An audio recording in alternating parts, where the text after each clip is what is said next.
Well, welcome, guys. We appreciate you being with us here tonight. It's a fun Sunday stream we have planned for you. We're going to have Harrison Smith on. You know him from Infowars, and he's a great guy, a phenomenal character. And looking forward to talking to him about his career at Infowars, what he does on his own independent show with Lebanon John, Moonbase, and a lot more stuff today. Mhm. So, how was your day today, Tim? Not too shabby.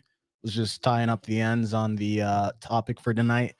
Tonight's topic, we actually switched it up a little bit. I know people wanted to talk about the Civil War and Western expansion, but we decided just to take a little bit of a detour. We'll still cover that stuff, but this one will be about presidential expansion and how the powers of the president and the executive branch have expanded over the time period. I did a little bit of a deep dive covering everything from all the way back from the beginning and how we got here now. So that'll be a fun one. Keep tuning in. That'll come after Harrison. So Yeah, we're going to be live for a while, at least 3 hours tonight. We also plan on taking some calls near the end of the stream, and we're looking forward to that too. We tested that out on Thursday. It went pretty well. went well. So we'll see how that goes. We'll see how things shape up for the night. But as of today, what are you thinking about in the news? A lot of stuff that's going on with Trump. I know we've seen stuff that's happening with Tucker, Okay. as well as some crazy stuff happening here in Texas as well with the new digital ID. Yeah, you got to catch me up on that because I'm not quite sure. Dude, I didn't know much, if anything, about this until this morning. I listened to someone's space on here. I listened to Keith's space, and they were making some interesting points about it. And I was like, I got to look into this more. And we still have to look into it a lot more. But we have a video that we'll play, and it should explain and break it all down, at least to a certain level. Point being is, it seems Texas and Georgia, like the first places in the country, trying this out, trying to do this thing. Now, with the digital ID, I just can't help but think about Black Mirror. Oh yeah, China's already come out with their own social credit score in digital. Because the thing is, when your ID is digital, you can't fake that, and there's a way that they can keep tabs on you and track you. And I hate feeling like that guy who just feels like who's the boomer doomer in the basement, being like they're gonna the little metal cap on our head and just be like, oh, they're gonna brainwash us and stuff. But this is actually kind of nerve-wracking because they just slowly over time take your rights away. But yeah. So here, we'll go ahead and cut to it now. Read this little article here. How do I add to stage? I got you. You got the button now? Awesome. All right. Texas is sued over digital ID age verification bill. Texas age check law would strip users of digital privacy and restrict free speech. Okay. Going back to the main search. Actually, here's that phenomenal video that I found, and she'll break it down for us. Let's play the clip. I feel like we've been warning about age verification, age assurance, and all of these things, which actually all mean digital ID coming to the United States and to wear blue in the face. And I feel like we've been screaming into the wind with not enough people paying attention to this issue. And this is, of course, not a wide condemnation of our viewers. We know that you all take this very, very seriously. But unfortunately, the steam rolls ahead. Well, as of January next year, Texans will have to submit to age verification to use Apple and Google services. This article comes to us from reclaimthenet.org. Google and Apple to enforce age verification in Texas starting in 2026. It says that tech giants Apple and Google have confirmed they will comply with Texas' newly passed age verification law, but both companies warn that doing so will come at the cost of user privacy. The legislation, known as SB 2420, is scheduled to take effect on 1st of January 2026. Under this law, app marketplaces and developers will be required to implement strict age assurance mechanisms that, according to Apple, will force the collection of personal data even for basic app downloads. Beginning January 1st, 2026, a new state law in Texas, SB 2420, introduces age assurance requirements for app marketplaces and developers, Apple stated in a developer update. While we share the goal of strengthening kids' online safety, we are concerned that SB... What do you think about this? I can see the intent here because they did this. We don't want the kid to look at the porn. Yeah, because they did the same thing here. I was very it makes a lot of sense how they're able to push that. Yeah, exactly. Yeah. For people who don't know, like here in Texas, I think Florida, Georgia, a lot of these other red states, they've enacted like a 18 plus verification in order to watch things like the Hub and a lot of these other porn sites. Yeah, You- they you- should never be on. Yeah. But like they use that like honest, like, come on, you want to help the kids now.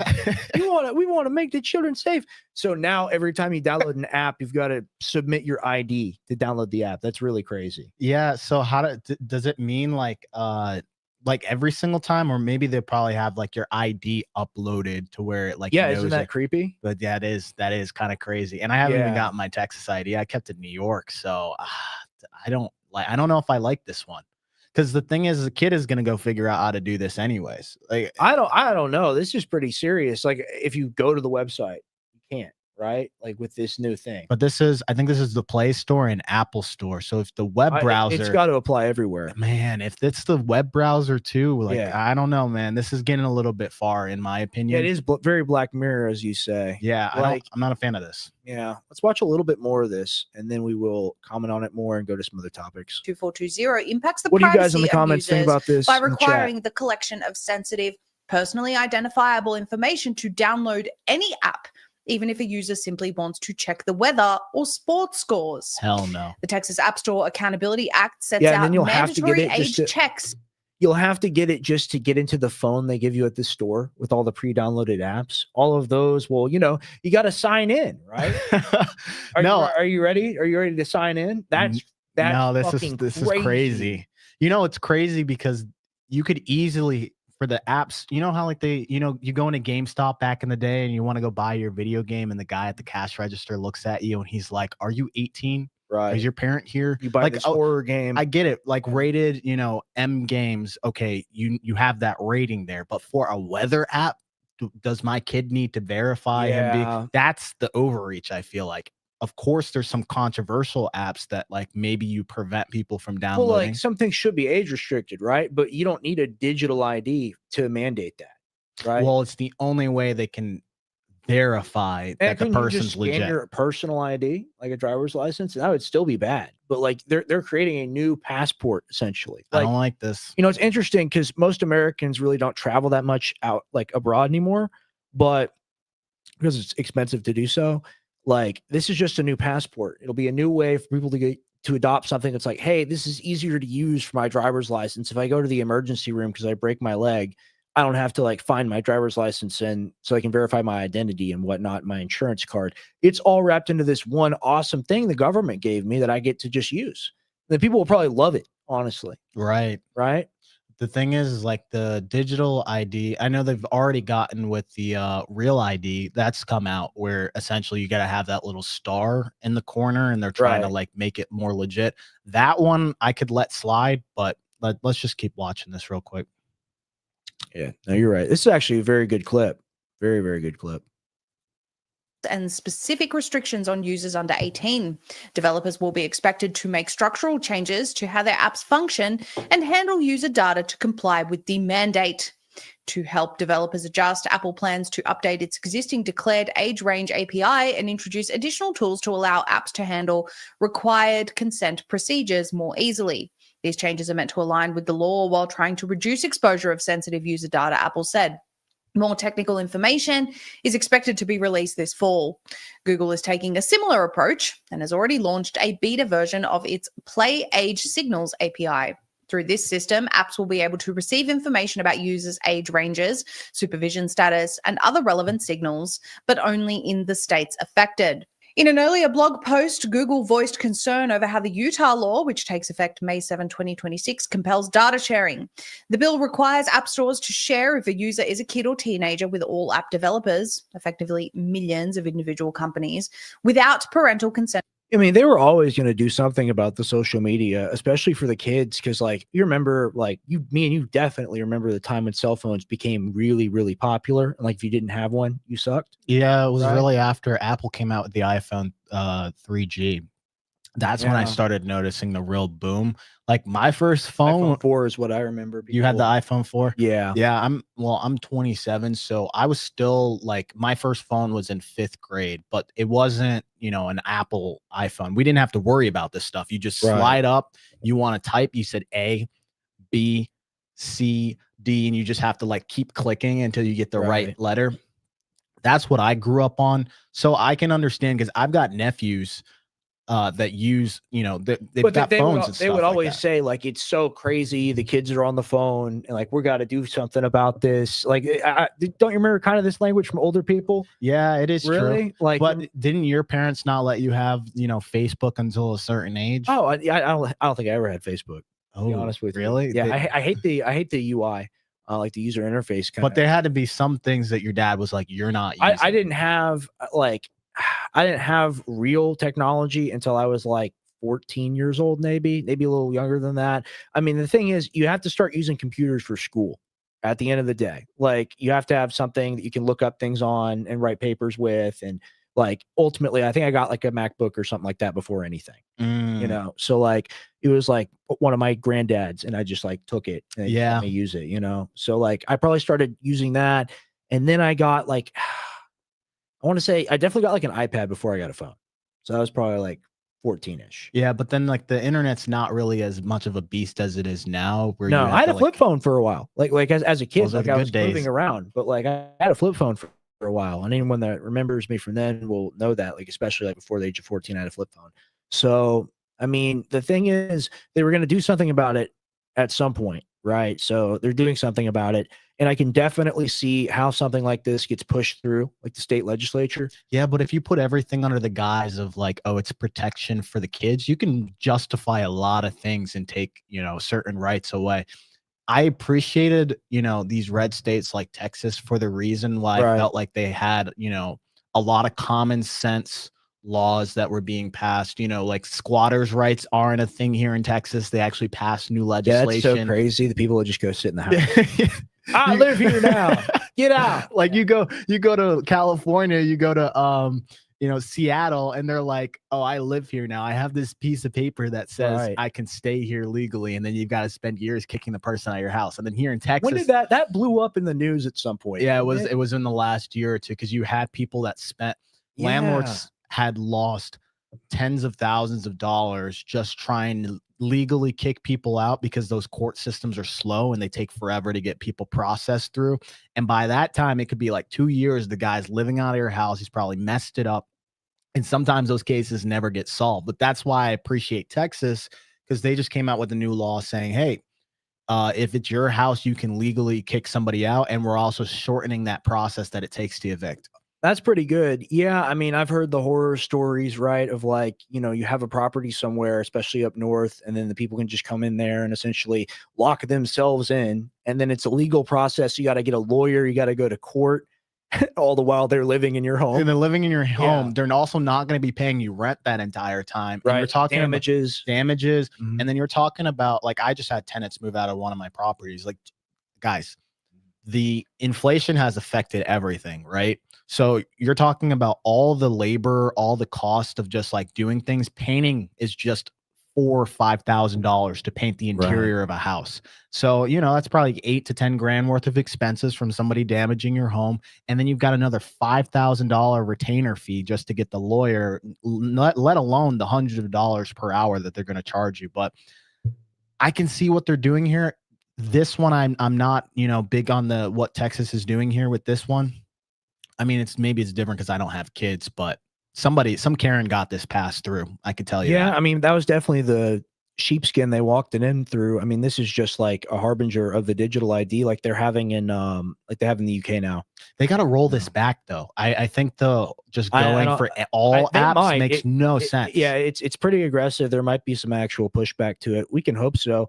Another story that's very big in the news right now, as we all know, we all hear about, is the government shutdown and people that aren't going to get the SNAP benefits. I believe it's like 30 to 40 million Americans that are on SNAP, and maybe like 31 million, something like that. Yeah. I was listening to Dissonance talk about it earlier, but Senate Democrats have now voted 12 times to not fund the food stamp program, also known as the SNAP program. Bottom line, the well has run dry. Did Trump write this? This is on the USADA site, but right? Like, yeah. Senate Democrats have now voted 12 times to not fund the food stamp program, also known as SNAP. Bottom line, the well is run dry. That's what he would say. This is something he would say. At this time, there will be no benefits issued November 1st. See, tick tock. We are approaching an inflection point for Senate Democrats.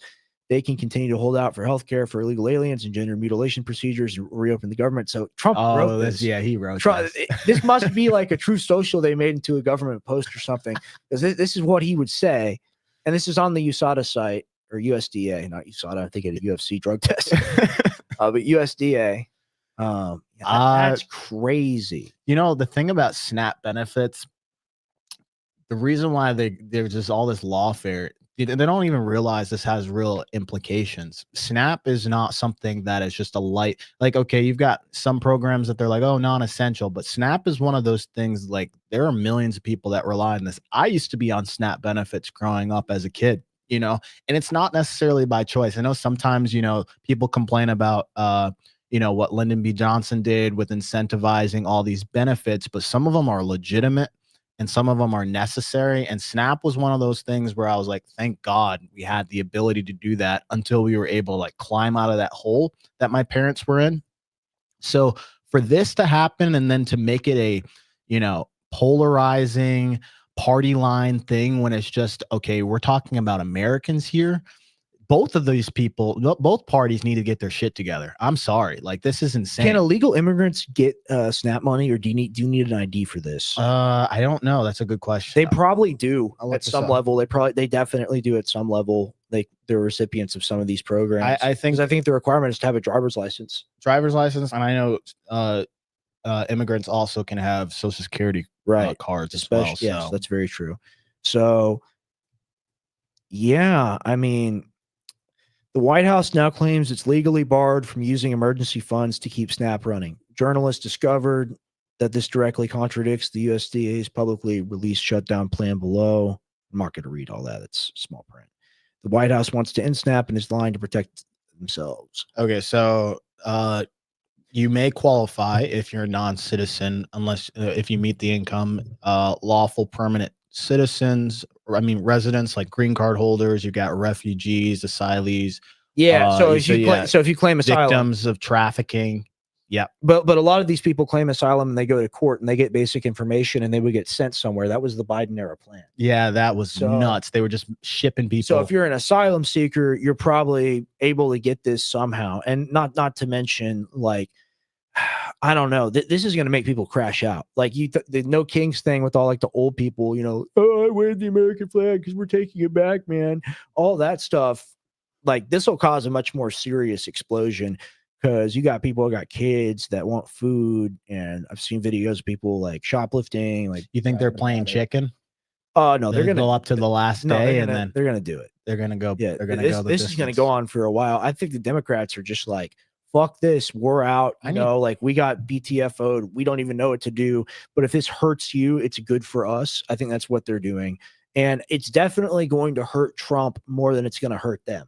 I 100% believe this, because then they can go, evil orange mean man this is true. Didn't want to help the people with healthcare. And their side will forgive them for that. But Trump has enough of like a independent coalition that supports him, like people like, I would say, like you and me in the last election, for an example. Yep. And like stuff like this really matters to us. So like I've been hearing a lot of people now after stuff like this. They're like, dude, I'm not voting in the next election. Dude, it's just like he had layup after layup that he could have done. He could still do some stuff theoretically, but I mean, you know, I was on this space earlier and I've been hearing similar things when I listened to like an Infowars broadcast and whatnot. I think we're going to go to war with Venezuela before the war with Iran. Like, really? Dude, this is all I've been hearing about. Like, I think that something is imminent down there. I think it's about to start happening. What's the latest that we've done as far as escalation? You remember that Jesse Waters video? We should play that again. Can we play that again? Yeah, let's try to find that. We yap for a little bit because I got to focus on this. Yeah. I was actually looking at these whole, like, the government shutdown before he gets into that, trying to understand like what is the argument, because you know you hear about it at the beginning, but then you forget why the people are fighting in the first place. So arguments for each side. The Republicans' argument for what they want. Oh, and just to premise this, this is essentially when the government can't make an agreement. So Republicans want continuing resolutions on the stopgap funds, current levels without including additional policy demands and new major spending commitments. They argue that bundling large policies like expanding healthcare subsidies and major spending increases into funding bills will delay basic tasks that keep the government open. And they say some Republicans claim that the Democrats are trying to attach expensive policy priorities like healthcare subsidies that the GOP opposes. And then the Democrats are arguing that they don't just want a short-term funding bill without addressing key policies in healthcare. So it seems like the whole thing is about healthcare. Did you end up finding it, or? Dude, I'm so close. I think no, this can't be it. I thought I sent it to you in DMs. I definitely did. You think so? Yeah. You found it again though? Well, it'll be in the DMs that I sent you. Scroll up. Okay. Yeah, I mean, it encapsulates everything. Okay, yeah. Oh, dude, you're awesome, man. All right. This video I'm about to play, sorry that took so long, guys. It was kind of hard to find. This video encapsulates everything that we talk about here on the show in regards to the boomer propaganda. Like, this is pure, like, war fuel. Like, we are the war fighters and we are American patriots. And the boomer that's like didn't serve in Vietnam goes like, oh, like, I have to vote for you. I have to give you all of my money. So let's go ahead and play this and we'll react to it. I mean, thank you, Tim, for finding this again, because I thought we lost it. This is everything. Here we go. Bombers are flying off the coast of Venezuela. Trump's not bluffing. Right now, more than 10,000 U.S. soldiers are built up in the Caribbean on ships in Puerto Rico, locked and loaded. Special operations helicopters were just seen flying 90 miles from Venezuela's coast. The chopper units used by Delta Force, Navy SEALs and the Green Berets. The Black Ops were spotted off the coast of Trinidad. They're very important for search and rescue missions. Also spotted little birds. They're smaller but faster, designed for quick insertion of special operators behind enemy lines. The Ghost was also confirmed to be in the Caribbean. That's the nickname for MV Ocean Trader. It's the kind of ship that doesn't want to be found. It's designed for black ops and special missions because it's dark and blends in with cargo. There's more. 10% of the U.S. naval power is now in the region. That's a lot. And then, like, the boomer at home is like clapping for this like a seal. I mean, like, it seems to be very, very serious. I saw something while we were looking for this clip, and it was Trump apparently saying, like, soon we'll see ground action in Venezuela. What's the point, though? Right? I mean, they have all the oil. Yeah, that is the macro level. That's the only thing I can think of. I saw something else that was interesting. I don't know if it's true or not on the space this morning. And it was someone saying that, like, Argentina has a massive aquifer system and that Venezuela does as well. So they also want the water as well as the oil. Yeah. Might be very interesting. But here's the thing. Why do we need Venezuela's oil if we have so much here in Texas and, like, Alaska?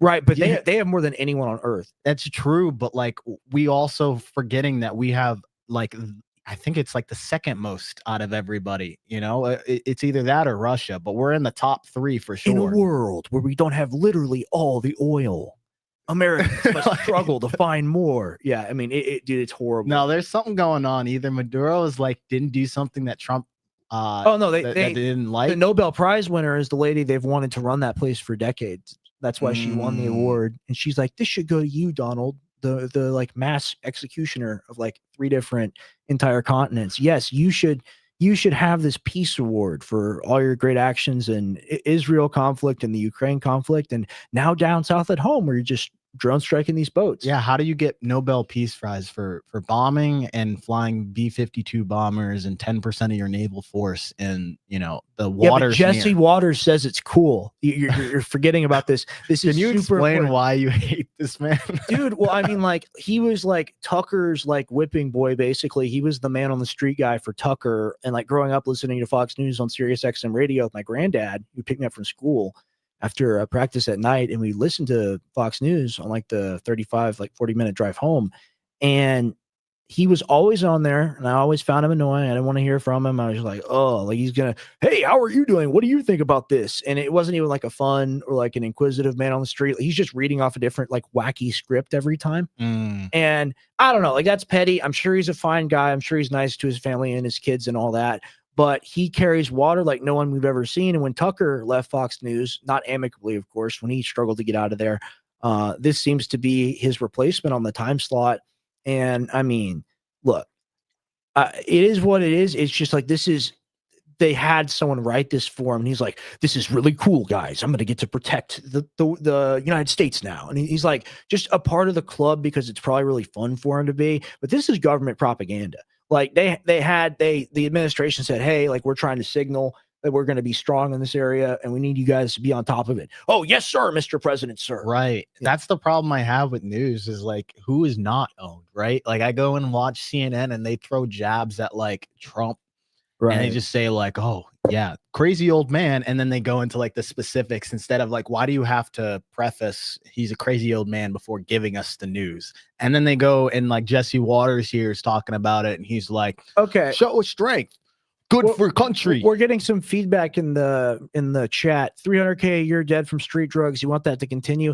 You think that's all Venezuela? It's not. Like he's sitting there like the mad scientist, and he's like, we have to create a super fentanyl to kill them all this time. And like, I just, they're getting drugs from Colombia. They're getting drugs from China. I mean, how much fentanyl ultimately do you have to get in? If a tiny little particulate of it kills 10 people, like they got to like get in like the giant, like Egyptian blocks they built the pyramid of fentanyl into the country. It doesn't make sense to me. Like they want to control the traffic of marijuana and cocaine and all these other things that also come through there. But yeah, sure, the Chinese send it over there and they send it over here. How does a tiny little boat with 3 outboard motors and like a bunch of people on it, that boat going from Venezuela or across to Trinidad, like warrant, we got all the fentanyl in the world. Right. We can't make any more fentanyl. And also, what is it, like 30 people have died from it? It's not anything. Like 37. Yeah, it's not anything substantial. So we don't care about it. And they're not people. They don't matter. It's just the enemy, right? And this is the issue because, yeah, I mean, the drug crime is awful, and I'm sure some drugs have come from Venezuela. At the end of the day, it's another example of how Matt Baker was talking about, the border being destroyed when Biden is president, but then he goes down there and it's empty. But as a consequence of that, Trump has taken a lot of power that Biden didn't take. So it seems to get us further in the accelerationism, and we're definitely going to be in full war with another country by the end of the year. That's my approximation. Tim thinks it'll be a little while longer. And it was looking like it was Iran, but now I think it's going to be Venezuela.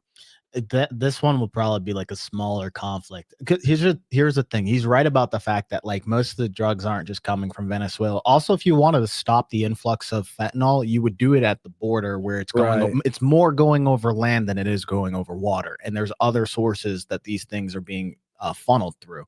So, I mean, I see, Jefferson, what you're talking about, where it's like a 300K a year, but you got to look at the macro level argument in this circumstance. Let's see what else. I knew a kid from Venezuela who could attest how totally corrupted it is. Cops and soldiers always shaking down people like the mob. Yeah, I know someone else from Venezuela I met recently, and they also they hated Maduro, and they were really happy to be here because of how bad it was apparently down there. And I believe that all, but here's the thing. When have we gone in and made a place better? Like if we go in, like, hey, that's a good point. Maybe it goes great, and he drone strikes every bad person in Crimson. What's that? There's Chris Hemsworth movie where he's a bodyguard for a kid, and I think it's shot in Pakistan or something, on a river. And during that movie, it's just it doesn't matter who gets in my way. I'm gonna protect the kid. Oh yeah. It's just shooting everything. It's just a million casualties from everything else the person does. Right. But it's okay because we're heroes. Also, we don't hear about a lot of the collateral from some of these military strikes that we do. I know even they're gonna kill thousands of civilians if they go in there with any sort of crazy lethal force. And because our military does this and we specialized in it, it'll be our jets coming in dropping missiles on them. And it's going to be really ugly. And here's the thing. Yeah, the country is governed horribly. But Maduro offered us a stake in his oil, and I think that was a smokescreen. Yeah. Here's the thing. He's placating just to make sure. I know where you're going with that. He's got a signal that he tried everything before he goes. You're totally right about that. That's a great point, Tim. And also, you got to understand. Maduro isn't a good guy at the end of the day. He actually is in bed with, some of these drug cartels and everything that's going on. Yeah, but everyone's evil as hell. Yeah, I know. You know, here's the thing. Everybody. If we cared so much about Venezuela and this thing, then okay, let's go attack all of the corrupt systems. You know, even Philippines have their own issues. Nepal, you've got Peru doing their own type of you know, strikes going on. So it's like, you know, it's a game of whack-a-mole, and this isn't solving the problem. All right, let's play more of the clip because it's really good. Like this is like a Netflix trailer for a really bad movie. It's a major shift. There's subs, several destroyers, and F-35 fighters in Puerto Rico. That's on top of all the coke boats getting smoked to pieces by the week. Yeah, all the people getting Kilos killed. of cocaine are washing ashore. Okay, yeah, we believe. You believe this is a real photograph? I mean, come on, man. I'm sure it's a real photo, but it's not representative. Look, when they hit those boats, the molecules in them don't exist anymore. Oh, that's true. That's probably like an old photo of like something else not related. Oh, look at it just capsized a little bit, and look, you can see the propeller's kind of like bent. Oh, it just bent the propeller a little bit. Yeah. I mean, come on. But B-roll that they pulled. But your grandma or great grandma at the nursing home or assisted living is watching TV and is going, yes, see, I would send more money. Good. I would send more money to APAC. I would send more money to the GOP. And like, it's the funny little quips and language about people getting killed, and I just hate it. Dozens of bad hombres become bad hombres. That's right. Like he's kind of smiling a little bit. Hombres. Yeah, he's like, yeah, I just landed the joke. Shark bait. It's got Maduro's attention. He's the dictator of the narco state, a very bad hombre. And we just doubled the bounty on his head. It's now 50 mil. 50 mil, not a million. He's not like 50 million like a newscaster. Yo, it's going to be 50 mil. You got to make it sound cool. Yeah, bro. Man. According to the New York Times, Maduro offered us a dominant stake in Venezuela's oil, gold, and mineral wealth. We don't want that promised shit. to cut ties with Russia and China. And Trump and Rubio said no. That tells me the gunboat diplomacy is going to end up with no Maduro and a Venezuela aligned with us. With us, because we're going to run it. Yeah, he's like, this is saying, hey, we have our gunships in their bay. We're going to take over and rule this area. Like, that's the proclamation here. And like, yeah, sure, he's a horrific guy and his people are eating rats in the streets, whatever. At the end of the day, like, we're going to go in there. We're going to make it so those people literally will probably return them to like basically like Stone Age times, like we've done in places like Somalia, where they literally have no resources anymore and they have slave markets. Yeah, even when we went into Afghanistan and everything. Dude, the Taliban runs it now. But the thing is, what's going to happen is these regions are known for their like paramilitary and like actual drug groups that like live out in the jungle and whatnot. I've seen Narcos, okay? I know what I'm talking about here, but they're actually known for these like paramilitary organizations and other people in the jungle and people with just a bunch of money. And those people are going to flood in and sack Venezuela while this giant war is because here's the they're thing. They're going to steal everything. We're not going to play bodyguard and just sit there and we're going to commit troops to you know, defend. They try to make the local military and government run the system that we try to put in place, but that worked very well. It's our favorite thing in the world when a place that we're trying to get into has like a militant faction, you know, Syria. So, yeah, you know, just like any kind of terrorist group or like any kind of paramilitary, any crazy people with guns / drugs / both, and like we're like, oh fuck, the Middle East is really hard. We got to get out of here. We haven't done so well in Afghanistan and Iraq, but now we're gonna go over here, and you know, we're able to sell cocaine with these guys. We should be able to get them to come in the country and help us take down this leader. It's crazy. Like, I mean, we love going to these groups. It's like the only thing we're really good at is it's called the color revolution at the end of the day. And America seems to have, you know, some knowledge in doing that. And you can say we haven't succeeded before. I'm not saying that if they go into Venezuela, my argument is not that we're going to lose, you know, like 100,000 people or something insane. I think they could just like bomb it and strategically like take out the people with like ninja assassins and Delta Force people. Literally. Yeah, but like, let's say you do assassinate him. You just replace him with another puppet. She won the Nobel Prize. You not know about this? She won the Nobel Prize. So, I mean, she's got to get it anyway. That's the only thing that can happen. So let's read some of the other comments. Yeah, let's read some comments. I think that's a work. Yeah. Thank you, NBA fan. Appreciate that.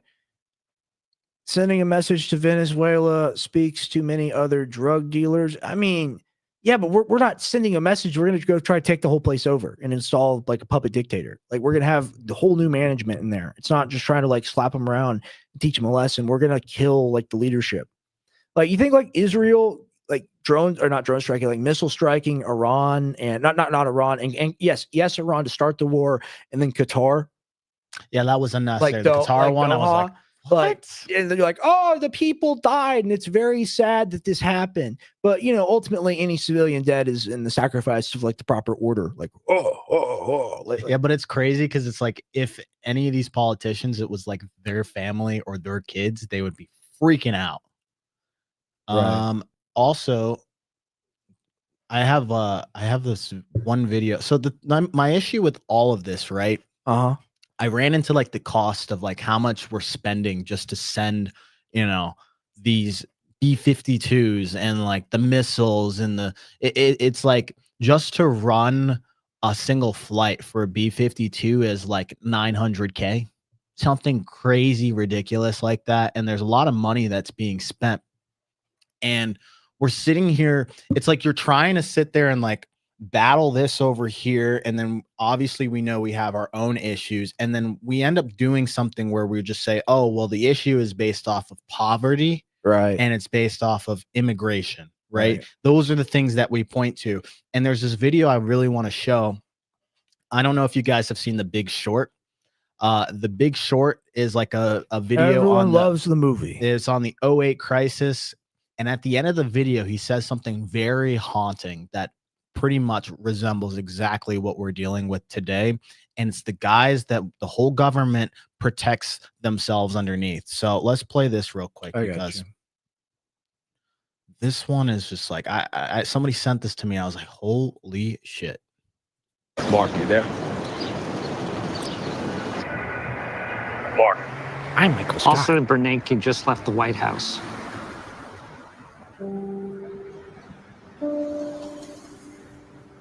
There's going to be a bailout. Well, they had to. Right? When paper markets would They collapse, knew. cash would stop coming out of ATMs. They had to backstop this. They knew the taxpayers would bail them out. They weren't being stupid. They just didn't care. Yeah, because they're fucking crooks. But at least we're going to see some of them go to jail. Right? Is that the guy from Succession? The party's over. I don't know. Huh. I don't know. I have a feeling that in a few years, people are going to be doing what they always do when the economy tanks. They will be blaming immigrants and poor people. But Mark was wrong. In the years that followed, hundreds of bankers and rating agencies executives went to jail. The SEC was completely overhauled, and Congress had no choice but to break up the big banks and regulate the mortgage and derivatives industries.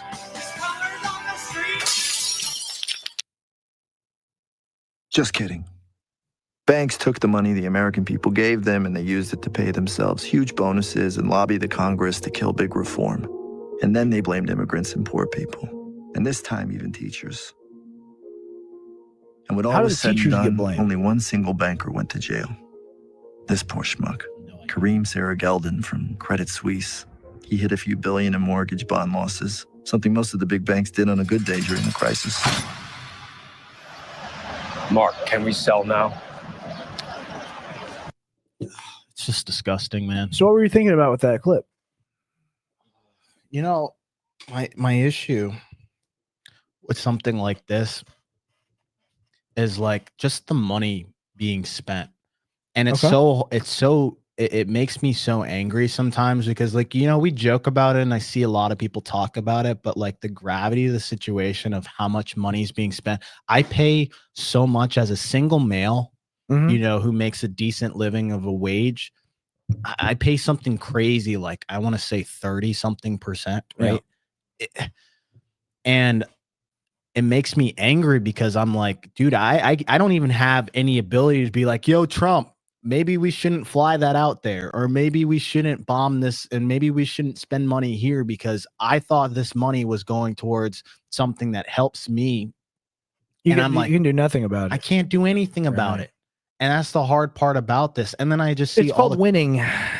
You know, it's very difficult to achieve, but once you've hit the full force of the winning, it just doesn't stop. And like he warned, you get tired of winning. And I think that's where we're at. I think we're tired of winning. I think we're tired of the rhetoric and seeing this narrative get pushed that, you know, we're getting real wins for Americans. Right. You know, and like, sorry to get that in your eye. You didn't. Okay. And the problem with that is everyone's suffering and everyone's having a terrible time, and there are more people on the street and there are more people that can't feed their kids. And the narrative that just gets pushed over and over and over again all day, all night, all the time is, hey, it's not our fault. It's the fault of, you know, all these other countries that wronged us. And we've been the ones wronging all the countries for the past like half century. Right. And then basically. we're also forgetting that like anything economic that we have here as Right. like a crash or some type of instability because of inflation has global implications. And you're talking Yes. about billions of people that get affected by these monetary decisions from both sides of the aisle where they just are reactive. They just say, hey, let's just do this and throw mud at the wall and hope that it sticks.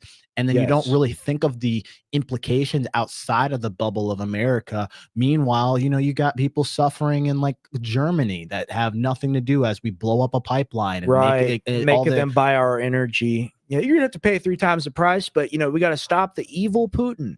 And you know, we've acted this way, we behave this way because no other country truly has the like overseas infrastructure of like ability to manipulate these other countries the way that we do. We've got the military bases everywhere. We've got, you know, embassies everywhere. We've got very talented intelligence agencies that know how to mesh with all these different places and get in really Right. deep. So at the end of the day, one has had more of an opportunity to change the world for the better. And what we did on our values, and then we did the complete opposite of those values to everyone else. And then we're like, but you still have to pretend that, you know, you're on too and that you agree with our morals and our ethics. And if you look at Europe, what they've done is they've decided, okay, we're going to copy you and we're going to make it 10 times worse because you've cracked down on your citizenry, you've done X, Y, and Z. Now I'm going to come in and I'm going to say, okay, I'm Britain, I'm France, I'm Italy, something, you know, over there. I'm going to do the same thing. We're going to have hyperinflation. We're going to have mass corruption. We're going to punish our own native population. We're going to bring a ton of people from the third world in that's been collapsed. Well, what's insane about it is like, how do you brainwash all of these countries to follow behind you when clear as day, we don't have these people's best interest in mind? Like, do we really care what goes on in Britain truly as America? Do we really care what goes on in France? Like, Yes. I think we're like the abusive husband that just goes, you like this with 90 You different like wives, this. with You 90 different wives that we're all being horrible to. Like that's pretty accurate. Like, France, you're my number one. I would never desert you. And then like you just like do something horrible to him, and it's like, I'm sorry, you want to be in a relationship with me? This is how it's going to work, right? So it's pretty wild. And you know, like Britain has the digital ID. I was on with Harrison, who we're going to have on in about 8 minutes. We sent him a DM really quick, and just see how he's doing. But like I talked about this with Harrison. Larry Ellison comes in. He gives what's the guy's name? The dude who's in charge of everything over there. They want to be the governor of Palestine. What's his name? Tony Blair. Blair. Yeah. Ellison gives Tony Blair or his foundation like 300 mil. And then Tony Blair is going to be in charge of running the digital ID. And then we go over to Texas and we kind of got the same thing appearing. And, you know, the Ellisons have bought all these different media companies. You know, I got to admit, like, this is a bit soy-tarded of me to say, but I'm kind of excited that they bought Paramount, because Paramount bought the UFC as like a tangential thing. Oh yeah, I was telling you. And it means no more ESPN commercials. It means no more Burger King commercials. So you know what? I may move over to their side if they're able to make UFC fight nights and pay-per-views not suck anymore. So that'll be interesting to see. Yeah, he's talking about Larry Ellison's son. They've taken over Skydance. They've taken over everything. They've taken over everything. They bought Paramount. They bought they bought they're actually the buyers of TikTok too. So they not only just have the social media, they've also got the, you know, movies and entertainment. It's just like, I hope we do good things with that, but you know, for real. But I mean, look, it's all about, you know, all these different special interests, and it's all about all these different rich people and how they can make more money and have more control. No one thinks about the average person. The average person kind of doesn't even exist. We all just like live in a sort of like terrarium. Okay, I got that. On that point, I've got one last thing I want to show. before Harrison comes on. And What is guys, it? I don't hate Trump by any means, but like I would have been doing the same thing when Biden, it's that second tab. I would have been doing the same thing when Biden was going, but I wasn't on air yet. So I couldn't call him out. But here's something that's going on where, you know, Trump wants the Department of Justice to pay him $230 million as, first of all, he's a billionaire already. What is as reimbursement for his past cases? I mean, man, you look at this, the precedent should apply to us, like pay the billion for us, huh? Like, so let's watch this because it's a conflict of interest and no one's talking about this. Of the Trump administration. I have a lawsuit that was doing very well. And when I became president, I said, I'm sort of suing myself. I don't know. How do you settle the lawsuit? I'll say, give me X dollars, right? Look, the ethical issues here are so simple, you almost don't need an ethical expert to explain them. The person running the government is seeking money from the government. Let's break that down. He talked about a couple of legal cases that really have no parallel in American history. The first claim, generally known as the Russia investigation, is about whether the Trump campaign conspired with Russian intelligence operatives to interfere with the 2016 election. The second is about the classified documents case that included a search of Trump's home in Mar-a-Lago. Trump filed a pair of legal claims for compensation filed with the Justice Department and the FBI. Trump's argument is that these cases that were pursued against him were essentially violations of his rights, that this was malicious, politically motivated prosecution. So each of Trump's claims amount to about $150 million, a total of $230 million. When the Justice Department gets a claim like this, they have basically two options. They can fight it, which likely means going to court, or they can settle it. It's hard to imagine, given how Trump runs the Justice Department, that this Justice Department will fight him on these claims. There's another really important element to Trump talking about this, is that standing just feet away from the president is Todd Blanche, the Deputy Attorney General. Before he got that job, Todd Blanche was President Trump's personal lawyer, and he represented him in the Mar-a-Lago case that is the subject of one of Trump's legal claims for compensation. Justice Department regulations require that a settlement of that size has to be approved by the Deputy Attorney General or the Associate Attorney General. That job is held by Stanley Woodward. Stan Woodward is a very important lawyer in Trump's inner circle. He has represented a number of Trump's senior advisors, including Dan Scavino, Peter Navarro, and even Kash Patel. Woodward also worked in the Mar-a-Lago documents case. So we asked the Justice Department, would Todd Blanche or Stan Woodward recuse themselves from making decisions involving these claims? They told us that Todd Blanche and Stan Woodward would follow the advice of career ethics officials. It is worth noting, however, the Attorney General fired the top career ethics advisor at the department. What's in many ways the most remarkable thing is there's nothing in the Justice Department regulations that require them to publicly announce when they've reached a major settlement. So it's not clear that we will even know if a deal is struck, when it's struck, or how much it's for. This moment from a press conference. Okay, I missed some of that clip. Tell me about what you think, Tim. Oh, man, it's very hard to defend. You know, I really had high hopes about Trump, but, you know, I bet I can find very good examples of like Biden doing the same thing, maybe Obama. But essentially what it comes down to is this $230 million that he's trying to sue for has to be approved by the very same people that were defending him in the case. Right. So technically they could approve, you know, this $230 million settlement, and it doesn't really get reported because you're not necessarily required to do so. So, well, it looks like we've got Harrison in the wings for us. Should we go ahead and add him to the stage? Yeah, let's do it. Let's do it. Harrison, how are you doing tonight? I'm doing all right. How are you fellas? We are doing great. We're doing phenomenal. I was just over at my grandparents' place, and some people from the office were over there doing the little Halloween celebration. It was very cool. Oh, nice. Yeah, and then we came back to do the show. Very cool. I've some sort of crazy stomach bug has been burning through my family for the last 72 hours. Damn. So, yeah, I might not be the highest energy here, but I'll give it all I've got. But no, yeah, it's okay. Man, you got a lot of swords. I never noticed that. I go more for quality than quantity, but yeah, I got a good amount. Dude, that's pretty badass. I got to be honest with you. I never noticed that. I've seen a lot of your streams, but I never noticed. So You've never noticed how the was War Room display? today? Were you there for that? I Oh, didn't do excuse me. War It's Room. Sunday. Forgive me. Yeah, it's Sunday. Yeah. Whew. I get things Freaked me messed out up like that. sometimes. Sorry about that, but we've just been talking about the news. We've been talking about Venezuela specifically. I've seen a lot of people predicting early conflict in that area. Do you think that's going to happen soon? What's your take on what Trump's doing down there? It definitely seems like something's gonna happen soon. Either it's gonna be conflict or some sort of.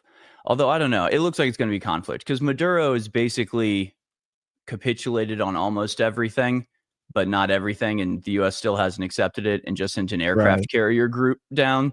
So I think it's expanding. I think it's accelerating. I think we'll probably see some fireworks one of these days.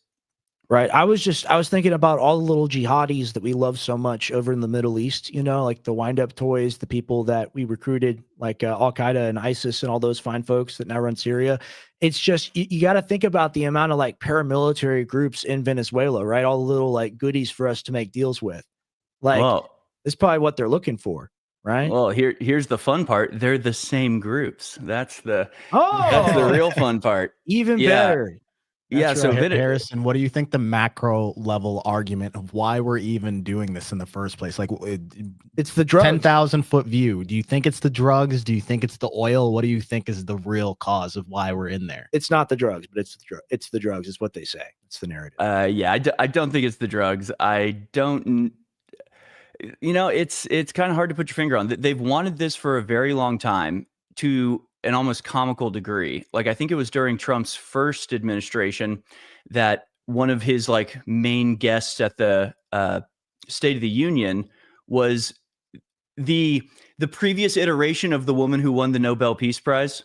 Yeah, like, that they woman, want her really bad. They want her really bad. Well, right before her, I think was a guy, I want to say his name was Juan Gallardo or something like that. And Trump introduces him at the State of the Union in like 2018 or something, and is like, the actual president of Venezuela is here. Yeah. Like, give us a round of applause. So like they've been wanting to, put a puppet on the throne for a decade at this point. Why they're doing it now? I mean, I hate to be that guy, but I can't help but think it has something to do with Israel, possibly a little bit to do with what's going on, because Iran has close ties to Venezuela, and there's supposedly Hezbollah all over Venezuela, like training the Venezuelans, and they're almost like following that model in a way. So, and I've heard there's some island called like La Margarita that is just like literally a Hezbollah like place, like headquarters there. So I don't know. And it's funny because I heard that from like Hezbollah news sources. Like that's how I know that. And then I said that at one point, people are like, oh, that's a Mossad talking point. And I'm like, I don't hear anybody saying that. Everything I hear is about the drugs, or some people are talking about the rare earth minerals or the oil. I've heard the oil is not high quality, but maybe wanting to deprive China of that. And I think there are valid geopolitical, risk style reasons to want to try to drive out China, but I don't know if those arise to the level of what we're seeing with Venezuela. But here's my thing. We go in there, we have all these ships parked around, but most of them are like special operation ships, like quick strike ships. We've got a bunch of like smaller helicopters and whatnot. We've also got, the jets and the missiles and the 5,000 people stationed in Puerto Rico, I believe, as well as like 5,000 Marines that are like actively in that area of the world, like right now on the water. But at the end of the day, what happens? We go in there, we strategically, quote unquote, take out the leadership, kind of like the Israelis tried to do, like in Doha, like with like a big strike somewhere where we know they're all gathered. Like we just decide to like hit the button one day. We're like, we're doing this now. Like we're going to go in there and like we're going to take out that Congress that doesn't like us. Like, I could see them doing something like that because the Israelis have really set the profile for like prior to the Gaza conflict. You'd say something like that is unthinkable, but I think it's totally thinkable now to say like, hey, they're all drug dealers. This is a narco-terrorist state. We've got a lock on his office right now. We know where he is. We're going to send the missile.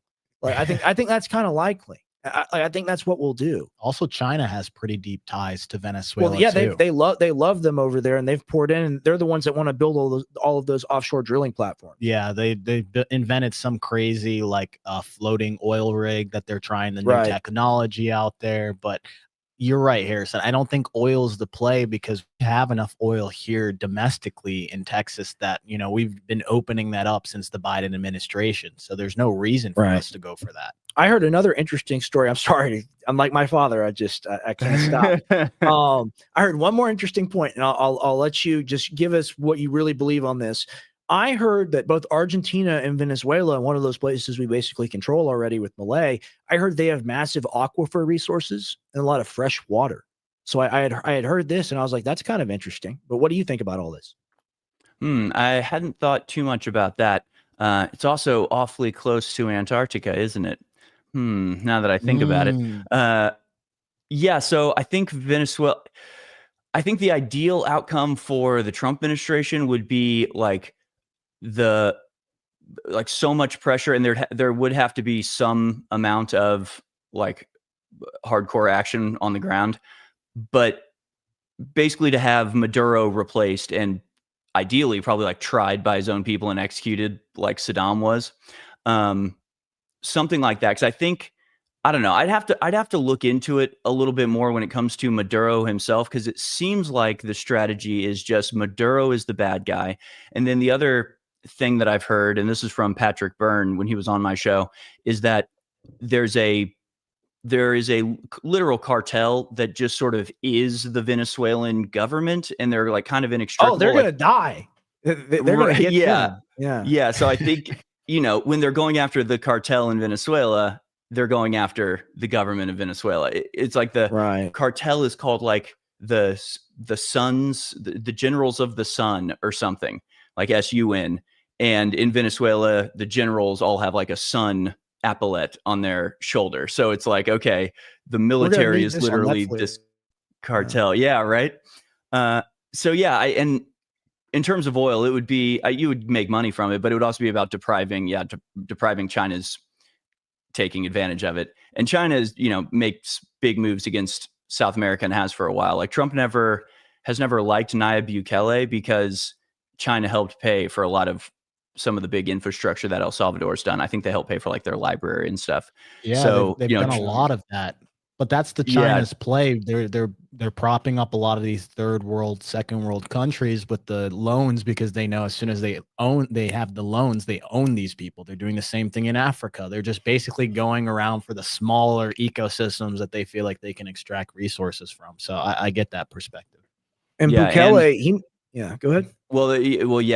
They're doing it explicitly to contradict like the way that America does things. Like they're doing it in a way to seem as generous and as giving as possible, but it is not their intention. Bukele is like a real smooth operator, like to be able to work with the US and China and get something out of both of them. I mean, that dude, El Salvador, I always thought was, you know, like a horrific place to visit with all the crime and whatnot. But I've known multiple people that have gone over there now and they say it's great. Now, of course, it's great because they got the giant prison where you have to walk around on your hands and knees all day. That's the only activity they let you do there. I mean, it's a real thing as to where like we had Gitmo and then now we have somewhere to send people. It's not even in the US or US territory. So all in all, the Venezuela stuff, I've just seen more and more people on like Judge Napolitano's channel and Dialogue Works talk about it being imminent. And I've heard reporting from other people too. But what do you think about the war in Iran? Does that start before the end of the year? Does that happen later or does that happen at all? What do you think about that? That is another good question. It's definitely going to happen. I mean, I think it's going to happen at some point. Right. I think this would be a question I'd want to put to Lebanon John, my co-host on Moonbase Live, because, when you start an operation, is determined by what part of the year it's in. So I'm trying to think of would they want to start something big over winter, or would that even matter with the style of attack it would be? I genuinely don't know. And I don't know if they know. I think that Trump has seriously started to push back on Israel. And as much as some of the stuff could be seen as symbolic or cover or sort of letting the Israelis off the hook or giving them a pass or whatever it is. Clearly, the war is not ending in a way that Israel wants or is sort of at the head of and dictating the progress of. Everyone underestimated the Iranians, right? They said, hey, Israel was the first strike in the war, and it's all about, hey, we're going to decapitate their military leaders so they don't have the ability to have a command structure. And then all the people here are actually Persians and they love us anyway. Just let us strike the country and we'll figure it out, pretty please. And then Iran is like, okay, we're going to send hundreds and hundreds of these missiles at you. And even if you shoot all of them down or most of them down, some are still going to get through. Don't they have hypersonics? Yeah, they have hypersonic missiles. And this is the key mistake, it seems, in the U.S. military. After World War II, no one ever thought about messing with a country that had 22 or whatever the number is, aircraft carriers. Like that amount of firepower that you're able to quickly deploy with the missiles and whatnot and the payloads they're able to carry now. No, everyone's like, yeah, we're just going to let America do what they want. And that's why most of our bases are focused around that across the world. But these other countries, they said, look, we don't have the money for aircraft carriers or fighter jets that are going to be comparable. We can start building missiles, though. Rocket equal cheap. So they started building these systems, and it doesn't take all that much money, and they can shoot down, or they can shoot something that we have to shoot down. And then we pay 20, 40, 50% or 50 times more to destroy the thing with $1 million+ system than they did with just some little rocket. Yeah. Right. Yeah. And Iran has literal cities underground full of rockets. Like they have underground rocket cities. They've been working on this one. Yeah. Yes, they've been stockpiling forever. And, it's hard to say what exactly the future of war even looks like. Because, Iran has hypersonic missiles that you can't stop. The Iron Dome is extremely expensive to operate and could easily be overwhelmed. That's why everything that Israel does is only able to be accomplished under the purview of America will kick your ass if you try to retaliate. Right. That's the big brother. Yeah. Yeah. But that is also predicated on the Samson option and Israel having nukes, right. Like Alex always says, don't admit they're to not it, going but anywhere. They have them. Here's the thing I have with nukes. Like, I know everyone talks about they are real. We've got them. Russia's like, we've got them. We'll use them. But the thing is like, okay, let's be real, guys. Across all of these, nuclear powers, no one's stupid enough to do the mass, the mutual destruction, right? Everyone has enough common sense not to do that. Here's the thing: even if Iran has them, right? Pakistan has them too. They're not going to use that. No one wants to be the first one to actually decide to blow themselves up, because there's no amount of, all of those places are close to each other. Nuclear fallout doesn't just happen local. It travels thousands of miles. So no one's stupid enough to pull that. So I hate when, the nuclear button is always the thing that's just being talked it could about. happen though, right? You look at what the Ukrainians did, for example. They attacked part of Russia's nuclear triad, and they attacked their bombers. And that's something that in their code, they are supposed to go to war over and respond with such kind force as was used against them. But Harrison, maybe Tim is right. Maybe we saw them do nothing, right? We didn't see them do anything after that. So the only time Russia has responded with a weapon that can carry a nuke was when they first started doing those long range strikes. It must have been close to 2 years ago. Yeah, with Biden, it gave them authorization. Right. And then they used the Oreshnik missile, which is a MIRV, multiple reentry weapon, and it drops multiple payloads from one rocket. They shot that, and after that, there was no more escalation. So maybe we'll see that start to happen again. What do you think, Harrison? Yeah, in terms of, when it comes to the Middle East, the nuclear threat is that Israel has submarines off, lurking off the coast of Europe and pretty much every major city, and could launch from there. So, and that would be, it's the Samson option. It's like the last ditch. Tell them about it, Harrison. Tell them about the Samson option. The Samson option is a doomsday machine. It's the doomsday device. It's Israel has nuclear weapons and subs sort of strategically placed around the world, and if Israel goes down, then they'll bomb every capital, basically.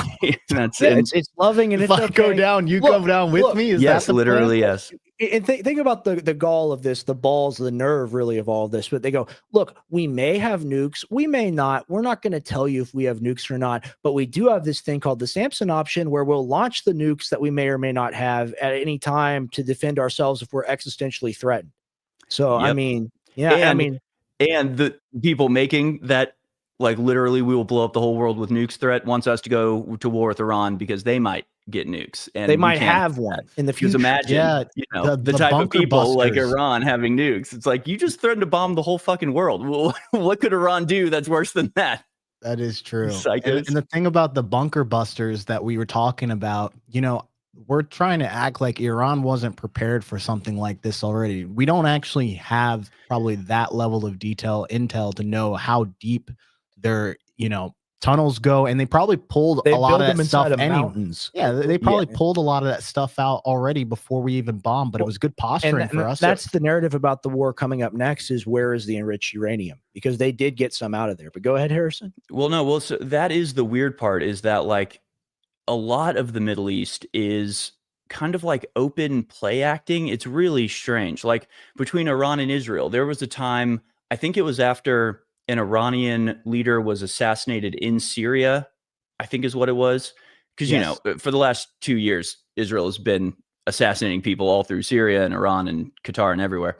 And there was a big exchange, and it came out later that it was all play acting. It was Iran telling Qatar, who told America, here's where the missiles are going to be, here's when they're going to be fired, and nothing got through.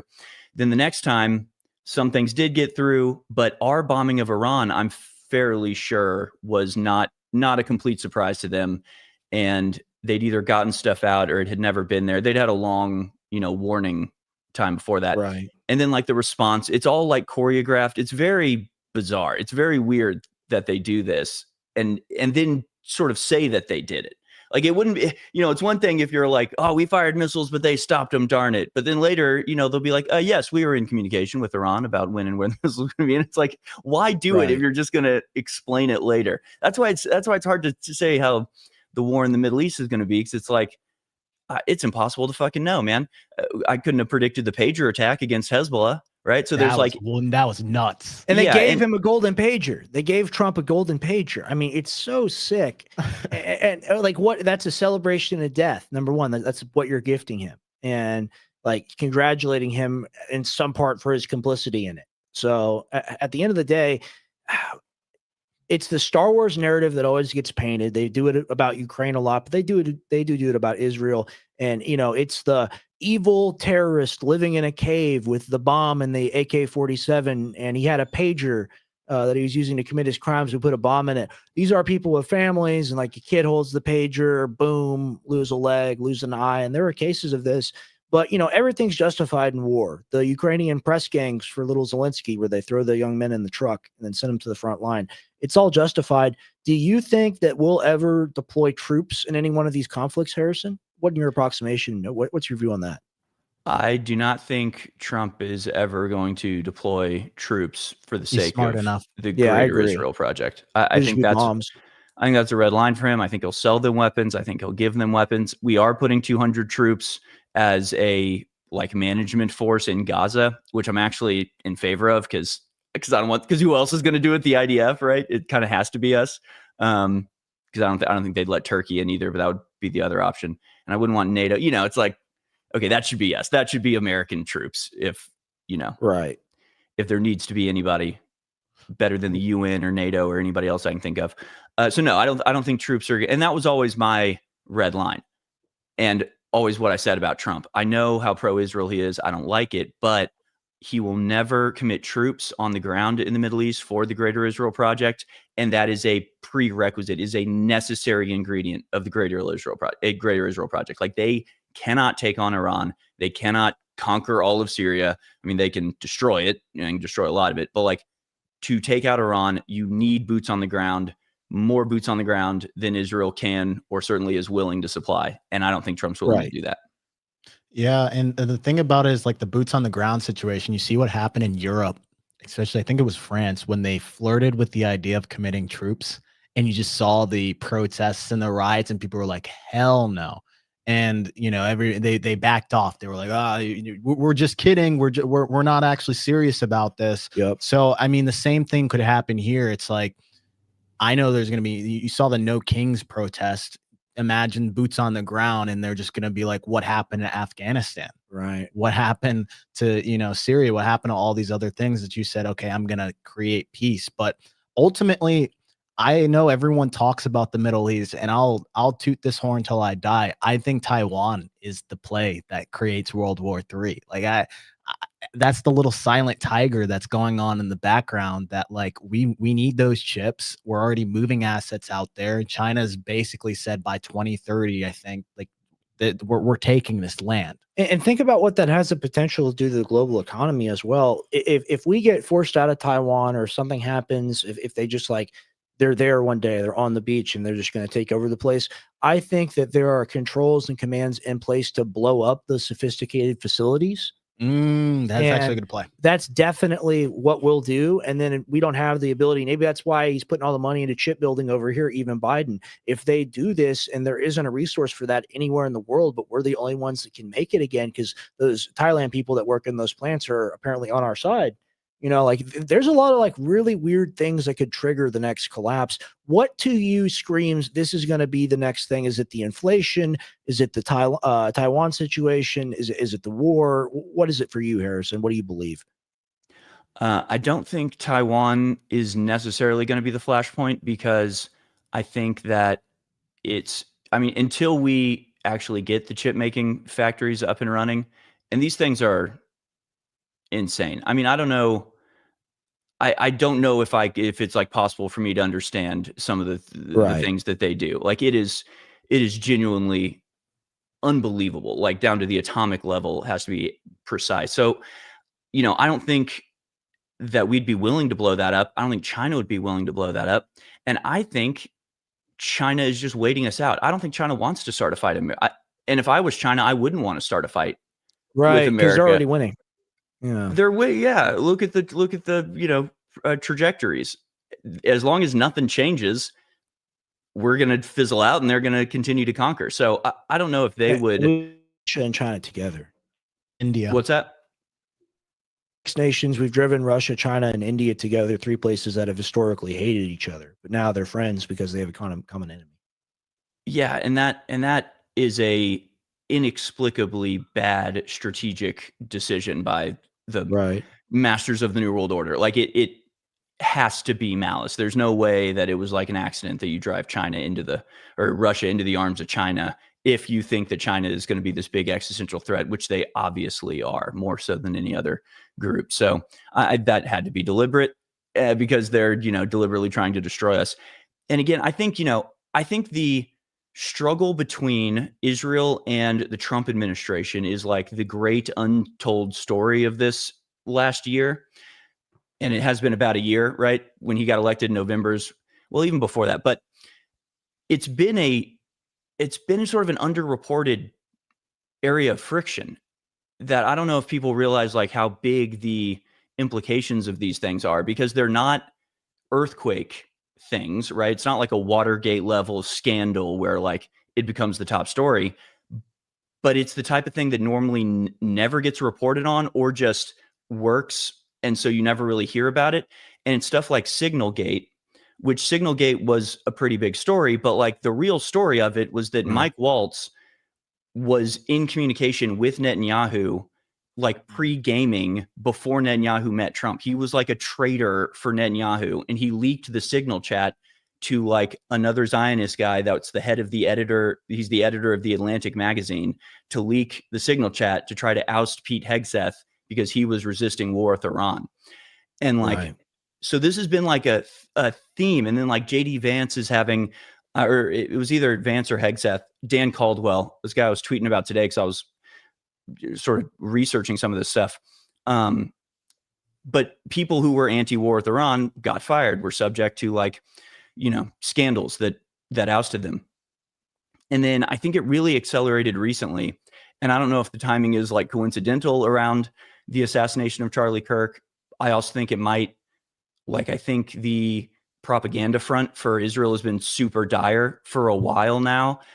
and Charlie Kirk, and then getting blamed for Charlie Kirk was like a double whammy for them, whether they did it or not, right? So like, assuming they're completely innocent, you just had like your number one propaganda guy in America who was the spearhead of your massive new propaganda push on the 8th front. He just died, and now everybody's blaming you. So I think maybe they took, and they should have, if they were wise, they would have taken a look at things and gone, all right, we got to change tactic here. Seems like they've just doubled down on the propaganda, which is retarded, but in line with the previous pattern of behavior. And that was when, Trump really started to push for Gaza, got this Gaza peace deal that Israel obviously doesn't like, is sort of holding Israel's feet to the fire. I mean, you never hear Trump make hardcore definitive statements about foreign policy, especially when it comes to Israel, especially if it's not in Israel's favor. And yet multiple times he has reasserted they are not taking the West Bank. And then they hold this vote saying they are going to take the West Bank. And JD Vance gives an interview where he's like, that is a personal insult. And I take it as such. And that's not going to happen. And then Trump issued another. So like, okay, we're not like conducting regime change in Israel, like some people, including perhaps myself, would want. We're not embarked on a new crusade by any means.